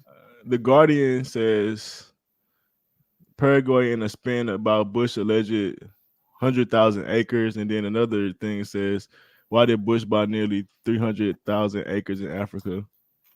But whether it's true or not, I know for a fact all these people are heavily invested in it because they know, and that's been the narrative for hundreds of years. Yeah. So, anyways, Um, now China doesn't have to worry about. I mean, not China. Africa doesn't have to worry about nobody but China at this point. Now, China's the one giving them heavy investment. China's the one taking over the seas, causing the fishermen to have to go out there and try to kill fish and do all the things they got to do. So China's now the one that is, pretty much pillaging and taking over Africa at this point. I mean, they'll look nice, and then once you can't pay the loan off to build the port, then now we own the port, so we own this part. That's how that's how it goes. So just got to be aware of what's going on in the world. Why wouldn't China want to go and invest heavy in Africa? We said like super resourceful. You're giving them $43 billion, and then you're also giving them $43 billion, and you're not telling them what they should do morally. Like China don't give a fuck what y'all do there. They're not going to tell you y'all can't have these cobalt mines. But America, we give people money. We're like, well, if we don't want y'all to do this, we want y'all to allow LGBT. We're going to have like stipulations and shit to our money. Yeah, China, even when you burn it China up, just going to be like, take the money and do what y'all want to do. And if you can't pay it back, we're just going to take over whatever you done built with the infrastructure money we gave y'all. even when you bring that up, hundreds of thousands of people in the cobalt mines of Apple, Tesla, because that's what electric cars are ran off of. That's what our iPhones ran off of. Like even corporations are invested heavily in Africa. It ain't even just nations. That's what we all be kind of getting twisted. Like you always think it's just like some nation type thing. Like it's Apple, They're a Microsoft. nation. They probably got a bigger GDP than most countries do. They're their own damn nation. Yeah. But everybody's hypocrite. Everybody's whatever. Flying low says we talking about Africa, the ones that was selling my ancestors into slavery. Karma's a muff. I mean, that's a part of history. It happened. It happened. So we got anything else? We got Mark Zuckerberg. They was supposed to be boxing Mark Zuckerberg and I ain't gonna lie. I saw a Elon. picture. I saw a picture of Mark Zuckerberg and with Israel Adesanya and Alexander Volkanovski, and he looked like he whooped Elon ass. I ain't gonna lie to you. You got your money on Mark. Yeah, he looked like he been like he be out. Have you seen that? You even seen that picture? Mm-mm. Let me see. He looked like he could be in a damn UFC stand next to Israel Adesanya and Volkanovski. Well, here we go. Let's show you. Let's pull it up. Let's pull it up. Let's pull it up. Where is it? Boom. Is this here? Look at Zuck down there. He ready to fuck Elon ass up. He ready to fuck Elon up, boy. He look just like Volkanovski. Volkanovski, damn 145 UFC featherweight champion. He about to fuck up Elon Musk. He been doing jujitsu and all that type of shit, man. Elon Musk fried like a motherfucker, boy. I said I had Elon. I ain't see this picture. Look at Zuck. He taking the TRT. He taking all that shit. He on the Joe Rogan diet. You know what I mean? He on his shit. He ain't playing around. Elon look like he just came to laugh. Elon just came to play. Zuckerberg ain't coming to play. He look like he came to work out. Look, Zuckerberg ain't playing. He fighting with Izzy. He ain't playing. Izzy selling it. Nah, Zuckerberg got that boy, put that boy in the chokehold. Zuckerberg ain't playing. Izzy a sellout. Damn, why you gotta be all that? He know he's selling it. He training. He helping him, get the move on. He's trying to get good photo off. He's a Zuckerberg is an Android, so I'm gonna take him for the W. Yeah, I think Zuckerberg. I don't know the height. Android is hilarious. Difference. I don't know the difference and all that type of shit between them two guys, but Zuckerberg just seemed like he actually be training. Elon just seemed like he be talking. He just around people like I can't see Elon ain't doing it. He ain't rolling and doing the grappling, and he not really doing that. He just watching like, oh, how'd you do I ain't that? gonna lie. Mark looked like he in shape. I ain't gonna lie. Yeah, I ain't know he was that in shape. Yeah. I thought he was gonna look like some little scrawny looking dweeb, but he looked like he been training for about 2-3 years straight. Yeah, I gotta put some respect on his name. I ain't gonna lie. He might choke you out. Nah, watch out. What you mean? You think he can choke you out? I beat that nigga ass. That nigga gonna grab your wrist and twist you. Hey, I'm sorry, Mark. I'm sorry. Well, I'm gonna clothesline the fuck out of Mark Zuckerberg. Look at me out of breath like a motherfucker doing this. Make him want to go back to programming.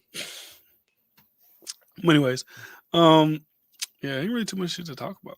I mean, ain't really nothing happened. Like, tomorrow Tomorrow you're gonna see the death of Adam 22. His wife dropping the scene tomorrow. It's gonna be all over social media. He's gonna die even further. He's already died, so that's gonna be a wrap for him. What kind of scene?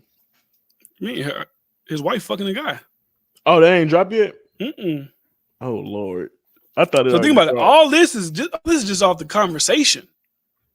Nobody's seen it yet. Tomorrow is gonna come out. Niggas gonna see the dick in her mouth. They're gonna see it getting fucked. They're gonna see her screaming, doing all that she gonna be doing. Like tomorrow is like the realization. You gonna be like, damn, my wife really fucked this guy, and she enjoyed it. So he ain't even really seen the whole thing, probably yet. He said he's seen bits and pieces of it, which is crazy. But the back shot's gonna be crazy. Every time he posts for the rest of his life, people be posting, look, this your wife, this your wife, this your wife, this your wife, this your wife. That nigga about to be memed up.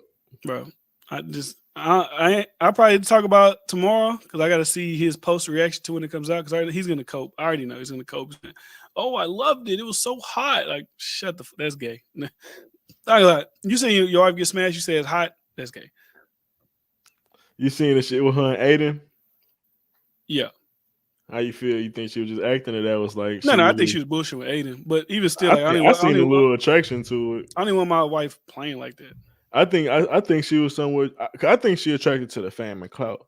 So when she said, "I do it for you," now do I think she would do it? I think she would do it. That's why I think she was serious. Like, but I don't think she was like. I don't think she would dead ass serious come over right now, but I think she would dead ass serious. Like she would fuck him. No, I think she would. Yeah, that aspect, I think she would. I think she would do that. Yeah, so to a degree, I think she was trying to be like somewhat funny and just trying to troll to who she is, but I think she low-key was dead ass as well. So when I see that type of shit, I low-key think she was somewhat attracted because she think about, oh, if I fuck Aiden Ross, that's gonna be way more viral than anything. They might start inviting me on streams. I might get this nigga to wife me up. Shit. What's more? Who's more lucrative right now to be wifed up for Miss Lena? Who's the most lucrative? Adam 22. Who should if she could get any one of them entangled if she wanted to? I think she'll pick Aiden. Because I feel like it'll be more of a conversation from like people talking about, oh, look at her, this young dude and his old girl. I feel like she could be that Larsa pimping, eat it all up. Eat it all up. I think she love that type of clout. Being able to go on his TikTok, like Adam 22 is like his podcast cool, but nigga beat over there for his kids. He ain't got the juice I ate at Ross. Like, let's just be honest. Like she get a whole new generation of kids to fuck with her. She'll get the kids that they trying to get not addicted to it to porn. They're gonna be right there with it. Let's be honest. We was 13, 14. We had our favorites. Yeah. We had legends. You know what I'm saying? We had legends. I don't know. I was more of a. These new chicks ain't really like they ain't really legends. You know, we had like legends. You know what I mean? Like it's kind of like rap, right? Like we had legends. Like now it's just like Susie from the street. She just pick up a camera and find random. You know, like y'all ain't really legends. You know what I mean? Mia Khalifa's a legend. You know, she's one of like a mid. It's like, she's not my legend. You know what I'm saying? Like she's a legend to whatever, but like she ain't like Cherokee or like, you know what about Tina Trump?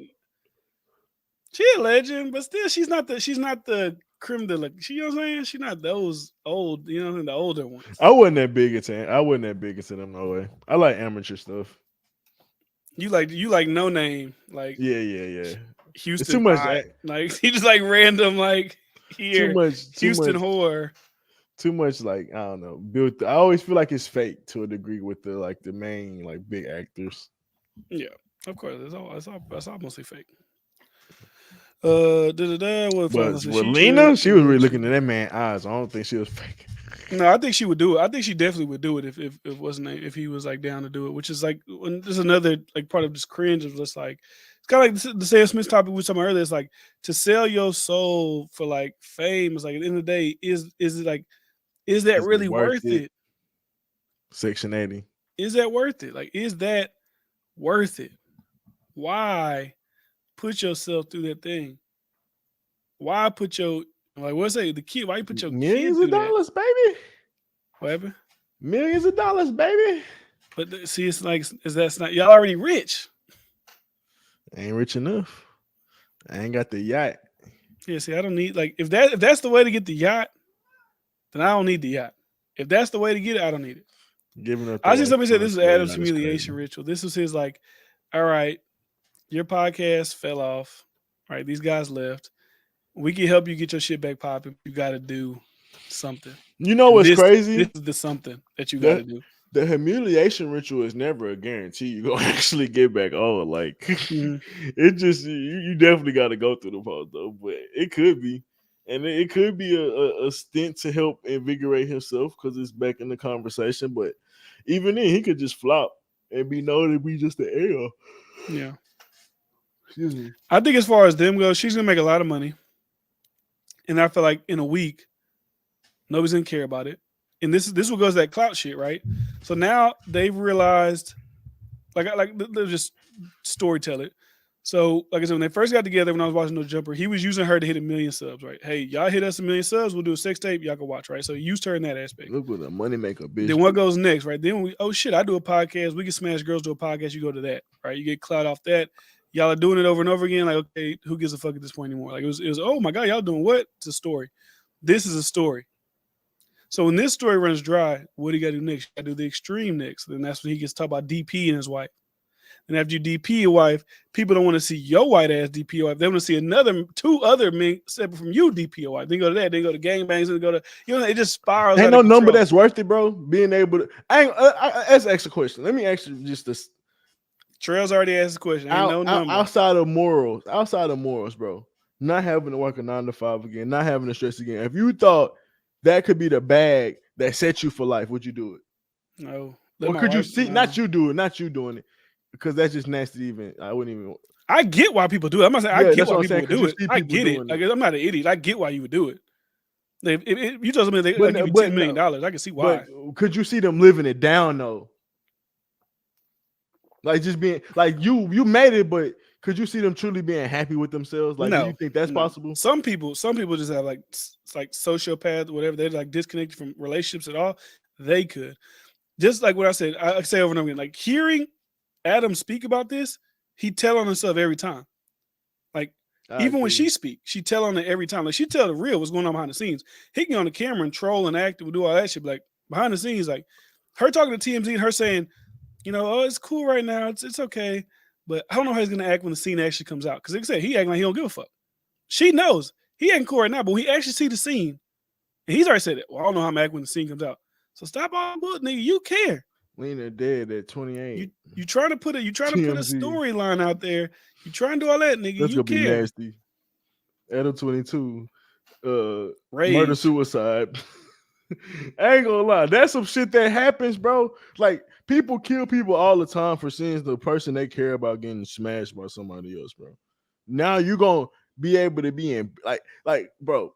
It's in a nasty feeling to see like your wife or your person walk in or whatever. Like that'd be a horrible thing to see. Now, like the world is like witnessing it too. Like that's 1,000,000 times more pressure and worse, bro.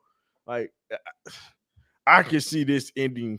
We talk about the Krayshawn, however the fuck you say her name, and Blueface ending in a tragic way. I could easily see this ending tragically. I ain't gonna lie. I feel like now he's just too backed into a corner. He can have no reaction to it but positive reaction.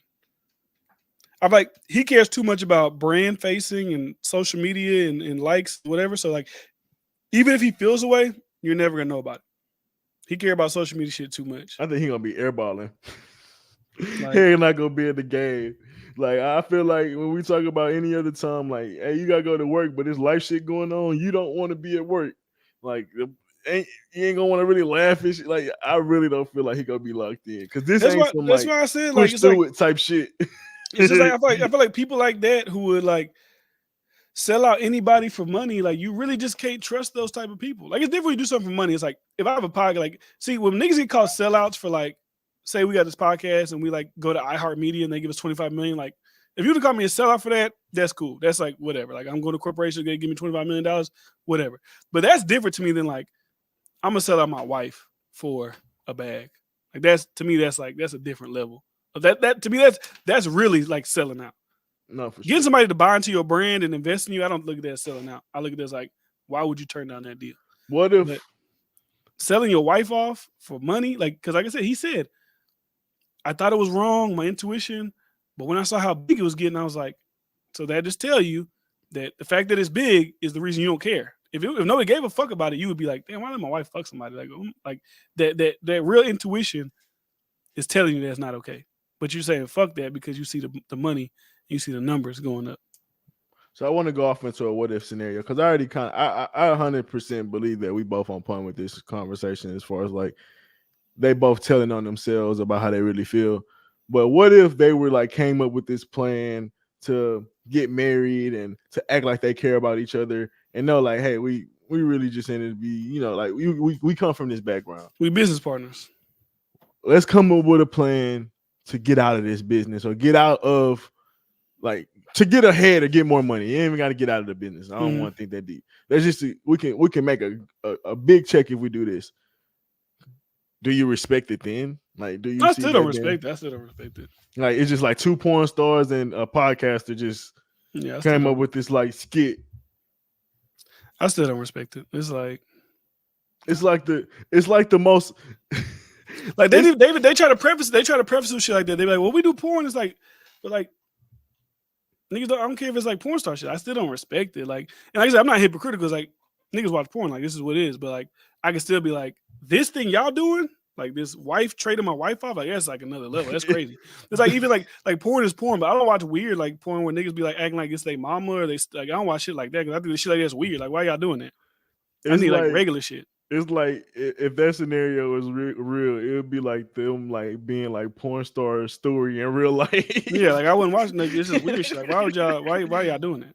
Like y'all really living the life of what a scene would be fake. Like when people act, y'all like let's do it for real as a scene. Like let's do it for real. Like, oh, the husband leaves the house and the wife, the gardener comes and like let's do it for real. Like let me call up somebody to like. And then that's like I said, crazy. I think Adam think he made it better, but by like diving into it, but it really just made it more cringe. It made you look even worse. For sure. Like I just don't think like that's just not a good. No man, even betas won't get as confident as him about that conversation. Like he had him in line with a bunch of men. He was like, "Who don't see nothing wrong with that?" Like there were a bunch of naked men, and then there was a lady with her legs open at the end of the line, or in the beginning of the line, or whatever. That every minute was waiting to hit, and he was like, even like Logan Paul announced he got engaged. He commented under it, "Let her have sex with some dude." Like, you're 40. Like, that make it worse too because you're like 40. But there's some dumb kids like doing shit that's different. Like, but like you're 40. He said that there's somebody that Logan Paul really posted his engagement. Yeah, he posted his engagement picture to his wife. I got engaged or whatever. And you see his comment under, "Let her fuck another dude." Like. That's crazy. If I was Logan Paul, the next motherfucker gonna be in the ring. It's gonna be him. Adam 22. Because you would disrespect your wife for money. That's what I'm saying. Like Logan, like if Logan Paul did, he look crazy. He's rich. Now I don't think Adam is rich as Logan Paul, but when you got millions of dollars, when you sustain in your life, that's the worst. It's like when you make it and you do the overly immoral shit for more money, that just make you look crazy. Like you'll sell out. I couldn't work with. I could, like, bro. You just can't work with somebody like that because they'll do anything to destroy you or to use you for their own benefit. They think, like, if you sell your wife on the market for money, what do you do to any of your employees? Like, you can't trust nobody like that. That's nasty. That's it. It's like I said, it's like you could be his friend, but you just gotta be aware that nigga probably sell me out if he had the chance to. So. That's it. That's all the apples and potatoes. That's all. That's a sick nigga. That's a sick nigga. And like I said, he told Ada Ross, "Oh, we could DP. She could be riding you, and I can come through the butt, and our penises will probably touch each other through the skin of the thing, and our balls might clap, but it doesn't matter." Like you telling, especially like a young nigga whose audience is full of kids. We know this audience is full of kids, so even like that, even it's creepy. Just you even like in this whole scenario. You know, because you know this is a kid audience, most likely, like that watch Ada Ross. Like you even doing this with your wife is just another level of creep shit. Like your audience is probably older niggas. Like if you still watch No Jumper, you probably grew up with it when they was young, listen to X, and you older now. I don't think it's like 13-year-olds like, "Oh, I love this new No Jumper shit." No, they're watching Ada Ross, Kai, and all those people. But so when you go on there, it's like, it's weird. Wouldn't even like he be losing some of his like main fan. Like I get like he had a good fan base, but even during him being like a porn star, but it wouldn't this like be like a suicide attempt to like your fan base? Like how many people really gonna respect him on a long term after you start doing shit like this? That's what I'm curious about, because I feel like a lot of people are probably watching because they want to see the reactions to it. But like I said, once it's gone, are those people going to stick around? Like, all right, we done with the cook shit. That's over. The storyline's done. Am I like, is it go back to regular scheduled program type shit? Like, does this actually gain you new fans? You know what I'm saying? And I don't think it does. Maybe he just keeps continue the podcast and don't give a fuck, I guess. But I don't know. This man's weird beyond. You got that's it with clout, bro. With clout, it's a stronger drug than fentanyl. Like you got to do the most. I saw somebody post another picture of these island boy niggas. Like they stick their tongue out. Like these are twin brothers. Like, What they was niggas, tongue kissing? they're like this. Like if there's a nigga next to me, like my twin brother, and we touching our tongues next to each other. It's like that's what niggas will do for clout. Like these are the people that we dealing with. It's like I said, you got to go to the next level. Them is already playing the next level. The DP is the next level. Then what's the next level after that? A gangbang, your wife get bukkake. Like it's level. You can't stop. It's levels got to go to. That's my point. You can't stop. Blown. Once you started, you got to stop. And like I said, with the Island Boys, they tongue kissed these twin brothers. I'm an island boy. Their clout died. Okay, how can we get attention? Let's do some. I don't know if I can't even say it's fake incest at this point. Like let's do that. That's what people are willing to do for just attention and fame. That's disgusting. Like this thing too is like they got people doing shit for fame. Like they didn't even got to induct y'all into the parties and shit like that. This cat going crazy, disrespectful. Jesus Christ.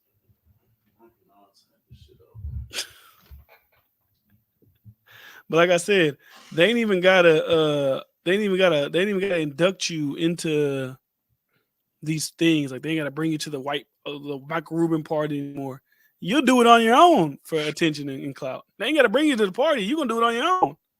So,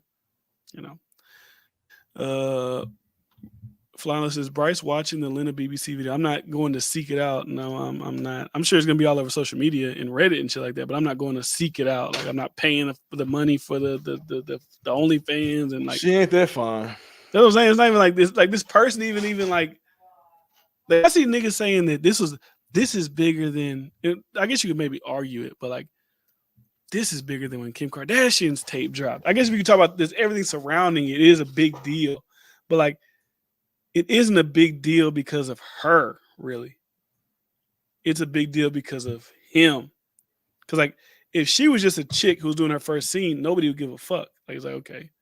But it's because she's tied to him, it's actually a big deal. You know? Because she could be a famous OnlyFans chick, but nobody really cared. It wouldn't be this big spectacle. But it's the fact that she just got married to Adam 22 a couple weeks ago that makes it this grand narrative. All right, so yeah. He's not getting respect from his own house. Can you think these white men respect Bryce? Why would Bryce care about white man respect? See, Flying Low care about white man respect. Weirdo. He want white people to respect him more than anybody.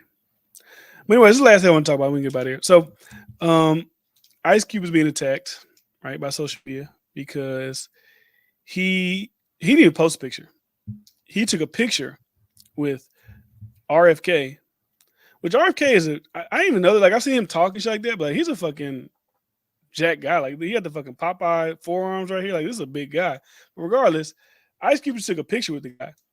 And RFK said, Dennis Kunich and I spent a wonderful evening with one of our country's most influential and outspoken civil rights. I don't know why he called. I don't know. Do you consider Ice Cube a civil rights leader?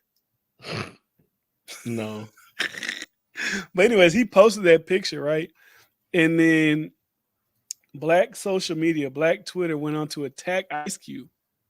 I'm like, why does Ice Cube? This is what I said. I said in that video I made. I said, when black people are not in line with whatever Democrat party wants them to be in line of, they don't gotta get white. They don't gotta get white people. These black people will attack him. Ice Cube didn't even say nothing. Ice Cube didn't say, "I love you, RFK. It was nice to meet you. Great." He didn't say shit, and they just went and attacked them for no reason. Ice Cube started responding. fuck you, you're a bitch, this and that. People was like, I've listened to your music since 1986. I can't. I was like, what? He didn't even do shit. He just take a picture with a presidential candidate for the Democratic Party. So it's like I said, like, but when you black and you famous, if you veer off that line they want you to be on at any point, they'll come get you. Okay, I didn't know who RK was. So why would they be mad at him if he a Democratic candidate though? Because he talks about vaccines and shit like that. Ain't black people for vaccines? The Democratic black people? No, he talks like against them, like they are evil. They're using them to do this. Like he's that type of guy. Man, that's but he's still a Democrat though. So it's bots on Twitter that's really mad. I was saying like they're just like finding these reasons to be upset at Ice Cube. Cause like, is there really people attacking him? Like how many? Yes, like, I'm not. I'm not saying it's enough to be trending. And when I click on it, I see people like talking shit, and I see Ice Cube responding to a bunch of people that's talking shit to him. And it's crazy that it's black people though. See, like somebody said, some guy named Bobby Jones, like, so Ice Cube couldn't bother to meet with VP Harris, but was perfectly fine with meeting and taking pictures with RFK Jr. Like people are like saying shit like that. Like people, like I said, bro. Like people are saying shit like I said, like, oh, I've been listening to you since 1986. How could you do this? Like, you're lying. Why are they mad about this? Yeah, I don't get it, man. See, like they're giving Ice Cube the anti-Semitic thing. Has Ice Cube said anything about Jewish people? I don't know. I haven't seen it, but if he has, it's like it's like they quoted it. It says Ice Cube, I don't care for Jews. I think that was like his kind of whole thing with Eazy-E. Oh, for real? Yeah. Oh, well, I mean, he did a million things after that though. That was a long ass time ago. For sure. But I guess they'll use it to. Yeah, but I think he's has some other stuff there where he is kind of hinted at it, if I'm not mistaken, recently too. I mean, he's been saying gatekeepers and shit like that. Yeah. So I guess if you just hear gatekeepers, you think automatically somebody does, and I guess you want to tie those two things together. But he had posted, he said, for all the simple-minded short bus people out there, a picture is not an endorsement, dummy. Now get your ass over to Bungalow 51 and shut the fuck up. Someone responded to him. He said, it's not an endorsement, but would you take a picture with David Duke? And why not? So pretty much when you say like you're comparing RFK Jr. to David Duke, who's a well-known KK. You know what I'm saying? Like, look at what you're comparing this guy to. And his worst. You're compared to a KKK member. But his worst shit is the vaccine. Like that's all. About vaccine shit. COVID. That's it. Health. Like that's what I've seen. That's crazy. That's what I've seen on that conversation. Like even like when you talk about vaccine shit, right? Like my son has autism, right? He talk about I used to be like kind of triggered by that. I don't know why, but like now I think about it's like I can't control it. If the vaccines do that, if they did do that at some point, I would like you can't reverse it. Like it ain't gonna do nothing for me or my son, but I would like to know that. I think people should know that. Like, hey, this thing is doing this thing. So it's like if he's saying that and it's true and you could actually prove it, then I think it should be talked about. But it's like I just don't see how it's like this thing. Even like with COVID, it's like so I would always feel like it's some way, somehow, like even on Twitter, like these people being able to buy bots and kind of control the conversation. Like it has to be, man. Because I think it's only like bot accounts. Because it's only people that benefits that conversation is people in the like medical, pharmaceutical like world, like that cares about that conversation to a point where like it don't benefit them. Because like the average like day-to-day black person, I would think if it was like some vaccines or conversation about like the medical industry fucking over people and they're having a long-term effect on them, like I don't see us really getting mad at somebody, especially even like a white dude for saying that. Like that's just, I don't know. I just don't feel that from like black people. Like even with the black people that took the vaccine and stuff like that, I could get it like to a degree. Some of them being upset, but I don't know. Like they're bringing up. I keep seeing people bringing up. Weird. They keep bringing up Kamala Harris. Like they're like, oh, I bet he ditched the Zoom of Kamala Harris. He did it. It's like, why do people really think that Joe Biden is better than any of these? Like, why do y'all think he's like a great? I don't understand it. I guess it is real people. Like if it's not Joe Biden, and it's like, who is he supposed to stand by? Well, I'm not saying he has to stand by Joe Biden. Okay, so who is he supposed to stand by? Kamala Harris because she's a black, because she's black, like that's why. Like, what is she doing? But my mind's so blown that there's people really out there like that. Like I'm over here really thinking like there's only could be bots, like, but it's really people that think like that. That oh yeah, I we gotta support Biden's or the Camilla's like Kamala, like even her, she's ass, but it's like as black people, it's like I guess they gotta like that's the bandwagon they hopped on the most recently, and they gonna die about that bandwagon. But it to me is like I can't believe that really exists because it's like, what have they done to even earn that? Like, I You to don't know. attack a nigga like Ice Cube for them. And what's weird to me because it's like I could see if this dude was a Republican, because then it's like, oh, that's the same old basic shit. But as a black person that supports Biden or Kamala, who gives a fuck? What's the difference between that person and another Democrat? I've never seen black people be that thorough. Like now, all of a sudden, we're doing that thorough for Biden. But they was mad at him because he said he Kamala. turned down the movie because they wouldn't take the vaccine. But like, what black people really are mad? I just don't know. I never feel these black people. I don't like when I go to the barbershop, when I be on Twitter, like I don't be, I guess I just don't be seeing it like from people that really like it matter. Maybe No, it's not from major. It's just like I said, you could be bots. It could be like, No, people definitely voted for Biden, and people gonna vote for Biden again. Like people really support Kamala. Like it's a thing. It's just I'm just so not in that world. It's so crazy because like there's such L people. Like Kamala is such a bot. When you hear her talk, like it was a recent SNL skit about how just like embarrassing she is with her speeches. We already talking. Y'all already see how Biden is. We seen him at the beach. People compare how he walked versus when Trump walked down the British Isles of fucking I don't know.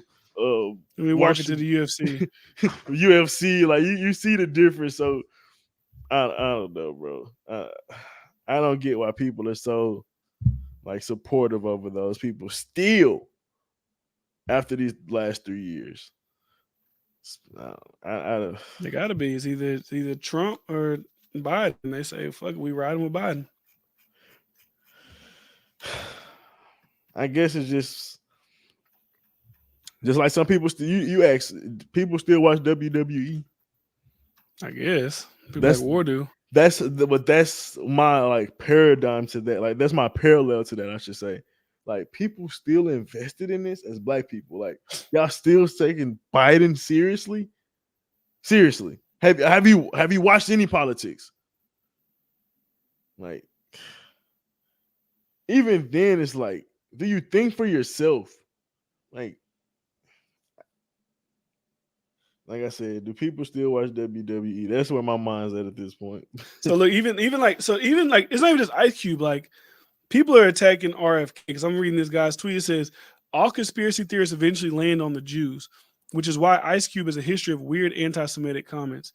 It's also why RFK, who isn't anti-Semitic but is a conspiracy theorist, keeps finding himself in the company of people who have hang-ups about Jews. And then someone commented on that. They said, no one should vote for candidates who campaign with anti-Semites like Ice Cube, whether they're Democrats or Republicans. See how easy that is? And someone under that said, is Ice Cube a white supremacist now? QAnon or something? I saw that he had ticked some wokies off about something, but I don't know. They probably just trolling.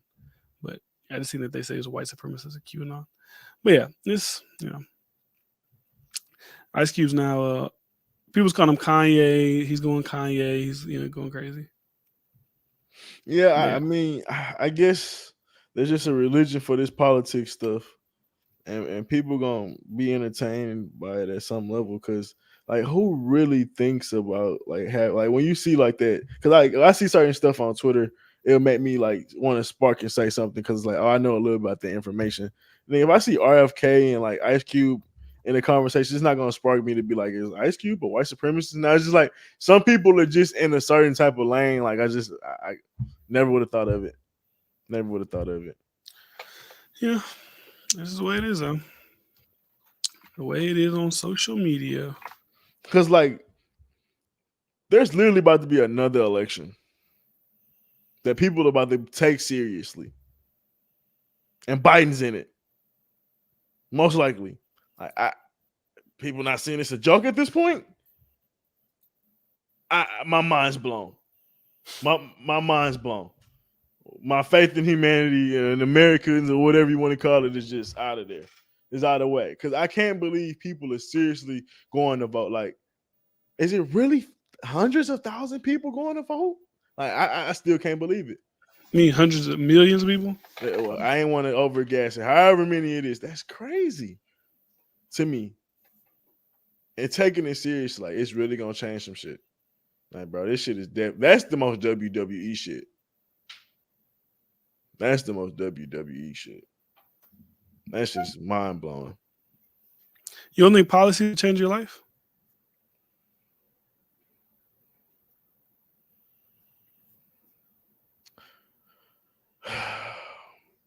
I mean, it's like on possible. a level. Like if you lived in a certain different, say you live in a different state during the vid and you can't go out and do this or that, like those. But they made them rules without. We couldn't vote when that happened and change shit. Like we couldn't vote. No, but I'm saying, working. But those people we that you voted in are the reason. That's what I'm saying. But the reason they happen are because of the people. It didn't matter who you voted in. That was a agenda that got handed down from people way more powerful than them, like you said earlier. So everybody had to rock with that. Red states and blue states was closed. No, because Texas was pretty much open. Like a couple months we were open, but Florida was rocking. We were open, but we still had to acquiesce to we still had to act like we were doing shit. Like let's not act like we was 100% free. I don't know. I thought we was rocking. Niggas was going to the seaside on Sundays about 3 months after. After a while, but let's not act like businesses ain't get shut down. Like, because there was some. My point is there were states that was still locked down. Like we ain't talking about we in 2022. Y'all still doing the shit. Yeah, it was. So California's a blue state, if I'm not mistaken, and Texas is a red state. So that's not necessarily like two red states. Was like certain states. My point in that is like it would matter who you vote for, because if you vote for this people, then they could affect your life in this way if you live in this place. That's what I don't think they got nothing to do with the people. I don't think they got nothing to do with the politics. I think they got more to do with the people. We're gonna do regardless. I feel like Texans move a certain type of way, and that's what dictates. I guess I see what you're saying. The voting kind of. Yeah, because if we had a governor that way, we had the governor in California. It don't matter what we want to do. If them niggas said, "Hey, you can't go out," then you can't go out. If this business can't be open, this business can't be open. Like ain't nothing you can really do about that. If the law starts striking it down. But Flying Low said, "I don't know. If voting don't matter, why do they do so much to suppress and lie on vote counts?" I didn't say it didn't matter. I said people still taking it serious. That's a whole different conversation. Like. I was talking about the presidential candidates more than anything. That's the joke. But even to answer your question, with the COVID shit, like they shut down restaurants and they made people downsize. You could have certain limits and capacities. Like you couldn't have certain people in. We had to stand in line. We had to wear masks. Like we still had to do shit. Certain people still had to get like if you was in Texas and you was a nurse in Texas, you still had to get vaccines and shit like that. Like we still had to do the same stuff that other states had to do. That's what I'm confused on. Like at a certain point, you seen I don't know, bro. I don't even think they had nothing to do with politics. If I'm being honest, that Texas opened up more. Like I just think certain states was more extreme and stayed closed longer, but that's because of politics. If you look at the states that stayed extreme and closed longer, who would those states most likely be?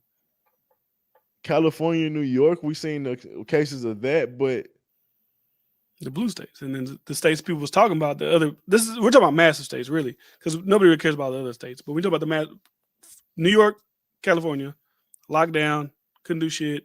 People running, where they running to? They running to Florida, and they running to Texas. So my next question would be, how could you vote and really know if somebody heart gonna lotto? Like that'll be my next question. It's like, are we voting and we believe this person is dead? But when it comes down to this situation, how you know where they're gonna be when it comes? Well, I'm not saying but I'm saying the fact that you live in them areas is what made it. I'm not saying like because it could be something that come up next that Republicans might be like, "Oh, we not rocking with this," and Democrats like, "We don't give a fuck about that. It's free. It's open." Yeah, same with like abortions and shit. Like that shit got passed by Supreme Court. So to answer your question, yeah, shit can affect you for sure. I just feel like when they really want to change shit, they know how to get like the people on the side of it to a degree, or they know how to make it a polarizing conversation to where if they do it, like it's gonna be half their way, half the like some people disagreeing with it, so they still able to push it to Because even the how I abortion feel. conversation, abortion like being illegal isn't like a popular. It's not a popular thing. It's not. I think it's only like what was the thing I seen like 28% or 30% of people are cool with that, like making it illegal or making it like to whatever the fuck it is. Mm-mm. It's not even a popular opinion in most places. Even in states that passed it's not even popular. Even red states is not a popular position. Just to like, oh, we're outright banning it, 6 weeks, heartbeat, whatever the fuck the laws are now. So like I said, they can do what they, I'm not really skating on the topic. I just don't know, honestly. Like, I'm really thinking as we talk. That's maybe why I sound like this, because it's a conversation that's a little complex. Like, obviously, to a degree, there's certain laws like mass incarceration that's going to affect people, but it's like if like weren't black people active in trying to vote when mass incarceration was around? Like, we was heavy on trying to vote, and they still was able to flip shit. Obviously, that was during racist times and stuff like that. So it's just like there's examples of where obviously people change stuff and it helps, but it's like I don't know.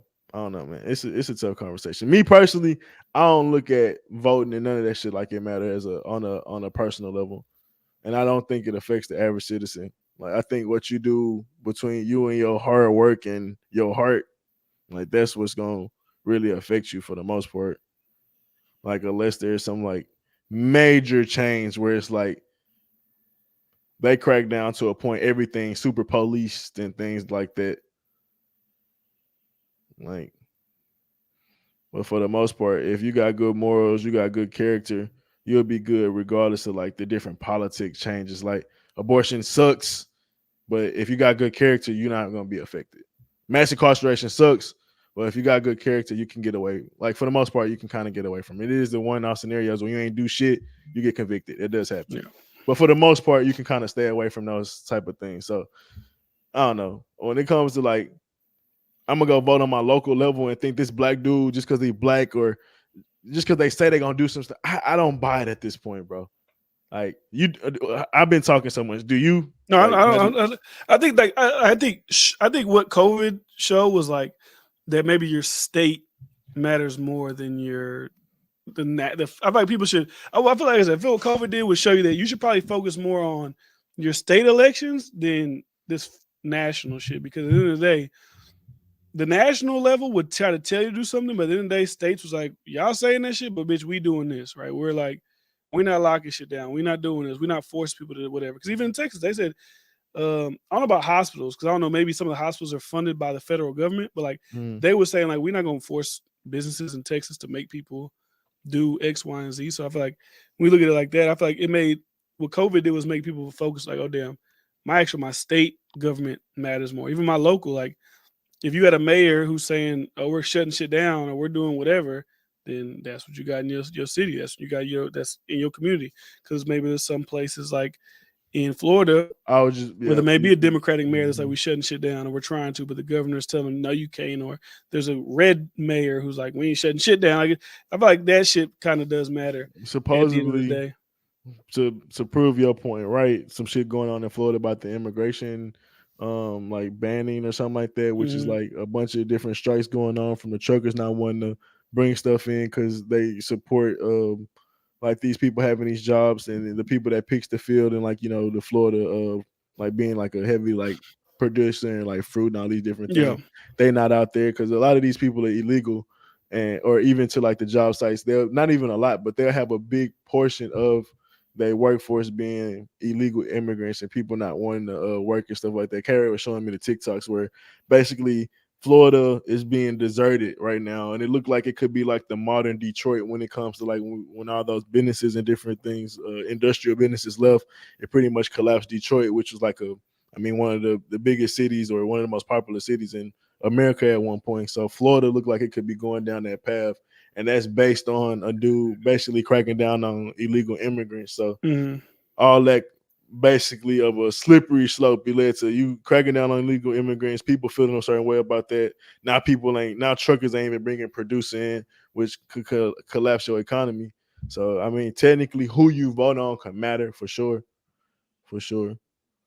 Yeah. But the I don't even mean to say, but it's just so crazy because you never know like what policy could really affect your whole life like that. Like, Because think about it like this.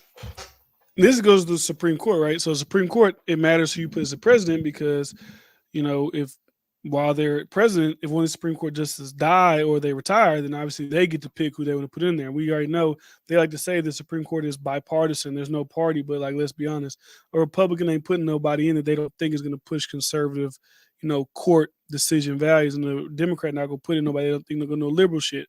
I made a video back in the day where one of the liberal Supreme Court justices, she was saying facts about COVID and the vaccine. I was like, she's lying. Like, imagine if this was a majority, because this is when they was debating on if they can force everybody to have to get it at their job. she was just making sure. Like, she's making. Imagine if there was like 4 more of her instead of the conservative majority. Like, we'd be out here. She would have passed it off some lie. She's a Supreme Court justice, and she's lying.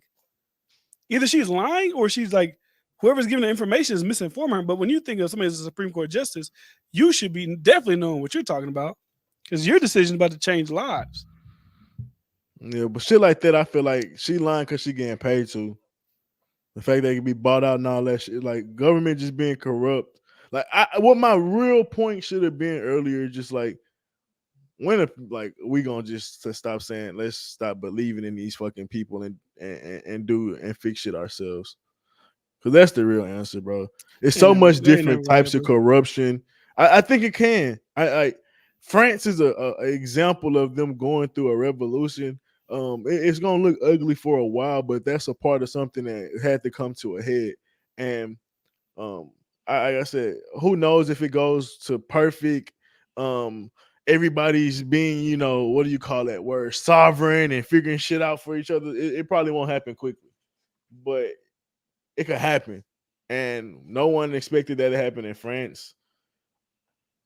Who knows what's the tipping point in America? Like, but we did the whole thing in France, but we did that when the George Floyd shit happened.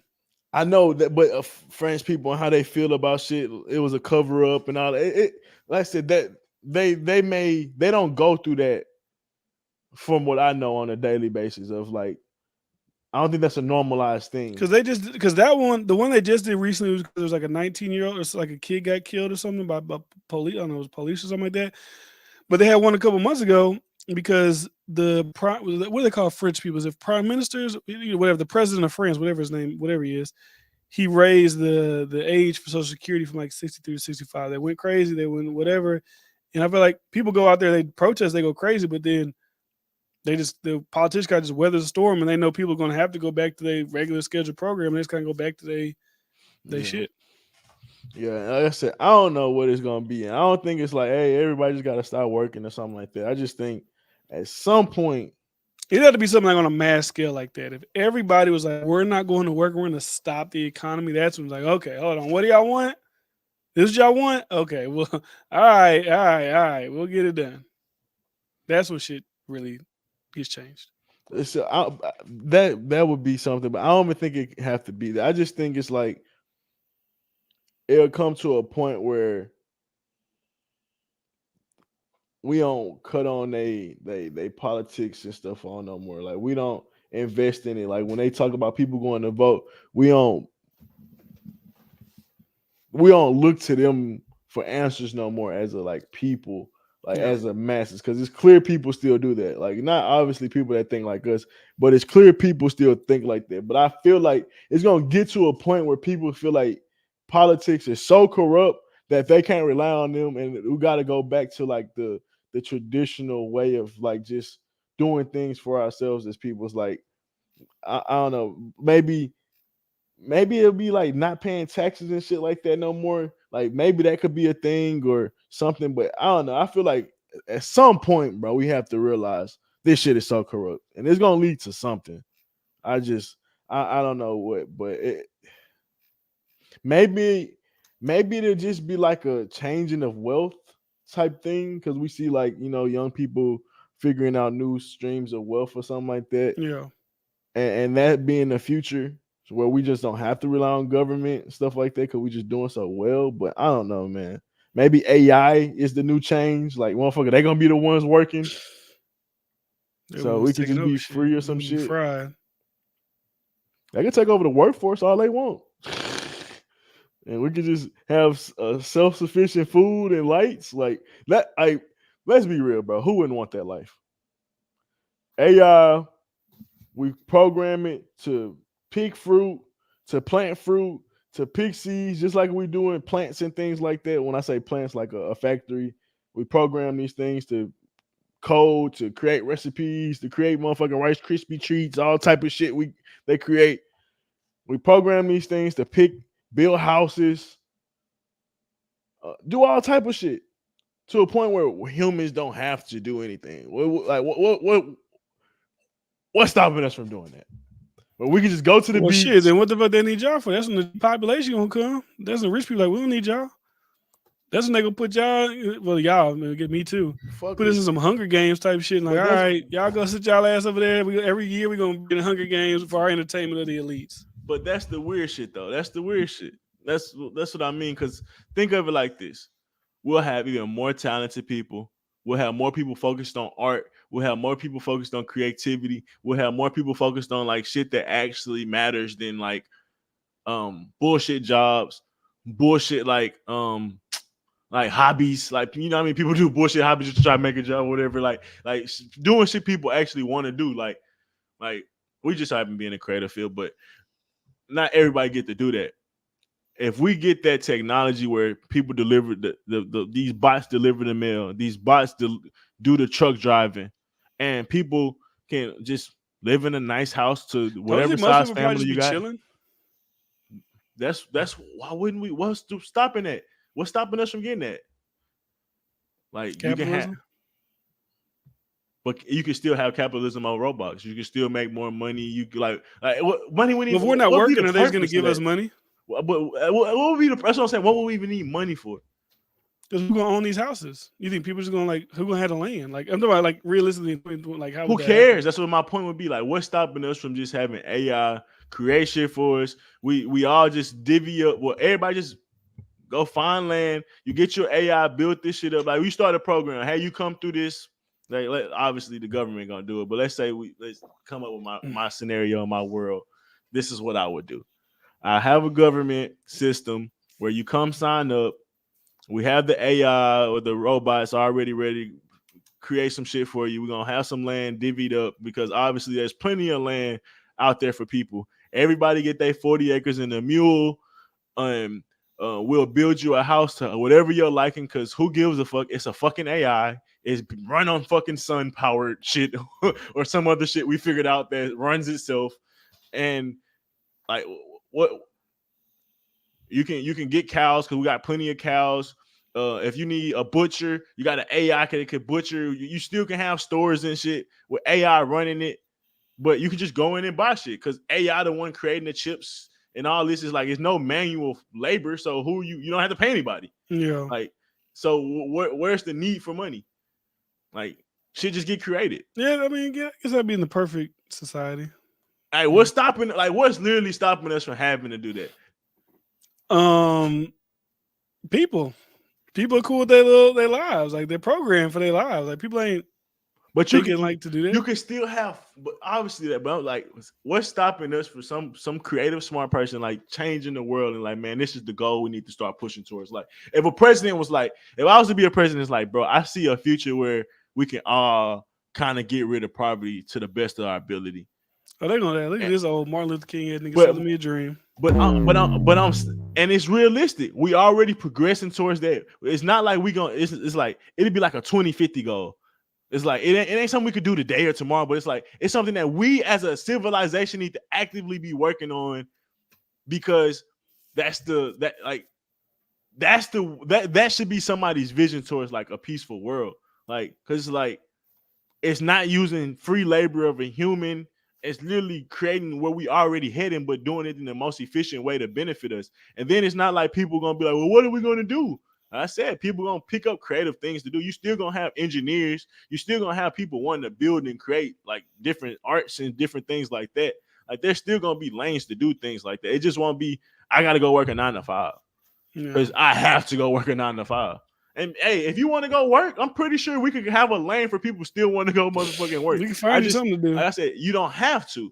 Like you come to this program, we got a land that's split up for everybody, and boom, like we got AI services that can take you away.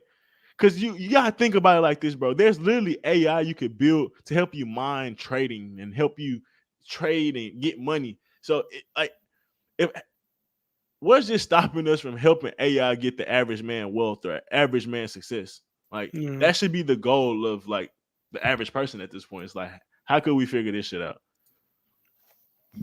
Yeah. I don't know. Dang. That felt like that's like it was called. It's called utopian future that I don't know if that would ever happen for So people. where do you see AI going in the future? Because like it's clearly on the He like said when Bryce gets sucked to a cult, I won't be surprised. it's clearly on the way though. Like I don't trust AI because I know how people are and I shit think like it get that. used to replace people for businesses, but it won't be used like to we're replacing people now. Y'all can just go live y'all's beautiful lives. It's like fuck y'all, more poverty for y'all, more money for us, because y'all still got to figure out a way to buy shit. So I feel like happens is gonna create more poverty, more homelessness, more. That's what I feel like it could create. Not like a okay, well we got AI now. Y'all don't got to work, so everybody just go and start a podcast. Like go draw, do paintings, go do whatever you want to do.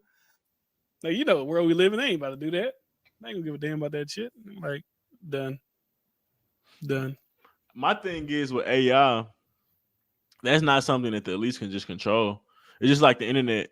Once you get like, because it's gonna get to a point they're gonna give it like how the phone was at first. Like the internet was just for people and like military and like scientists trying to figure out the fucking internet. Then it became more accessible to the average person with like AOL and shit like that in the early 2000s. Then it got to a point where everybody having computers and shit. Now it's on our phone. It's gonna get to a point where AI is accessible for everyone.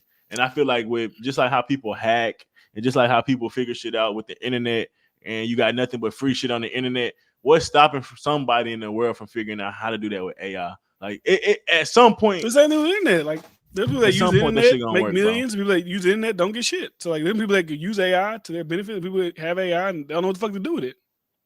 So it'll be just like the internet. Yeah, I get it. It's just I just hate how dumb we are. Cause we literally on a like I think the word is precipice of like just having like a beautiful society, bro. Well, think like, how can we clean the oceans? How can we do? How can we make sure Earth is good? Like AI could figure out a lot of that shit, Yeah. and it's not gonna get done. Well, at least not by elites for sure. But I don't know. I just like how like the 3D printers, like how that like I think that's gonna become like more like innovative over the years, and you can really like because people are building houses with like that shit. I believe. I don't know how structural sound they are, but I feel like that'll get more, and like that'll get more strong over time. So I just feel like how efficient technology is. How can we still have it? It just my mind is just blown because it's like I mean, think about any futuristic movie you see where they got AI doing shit. They niggas still working. They doing different jobs, but they're like still that's because it's working. always looked at as like there's still some. It's still like the same world. It's just when you see those type of movies, we still have the same cultures of this society, even though we have those technologies. And for me, if that's a contradiction, like this shouldn't make sense. Like if you have these type of technologies, if you have these efficient things, there should be less oppression, there should be less war, there should be less stress. Like because that's what causes all these like negative things. Because for people to be, killers, murderers, robbers, degenerates, like or whatever, or even having to work jobs and stuff, is because we can't figure out better ways. So I feel like the more we come up with more efficient things that help humans, how do we don't get to a point where we not having to still use humans as fucking robots? Like that's my like just that's where I'm mind blown at, bro. And I feel like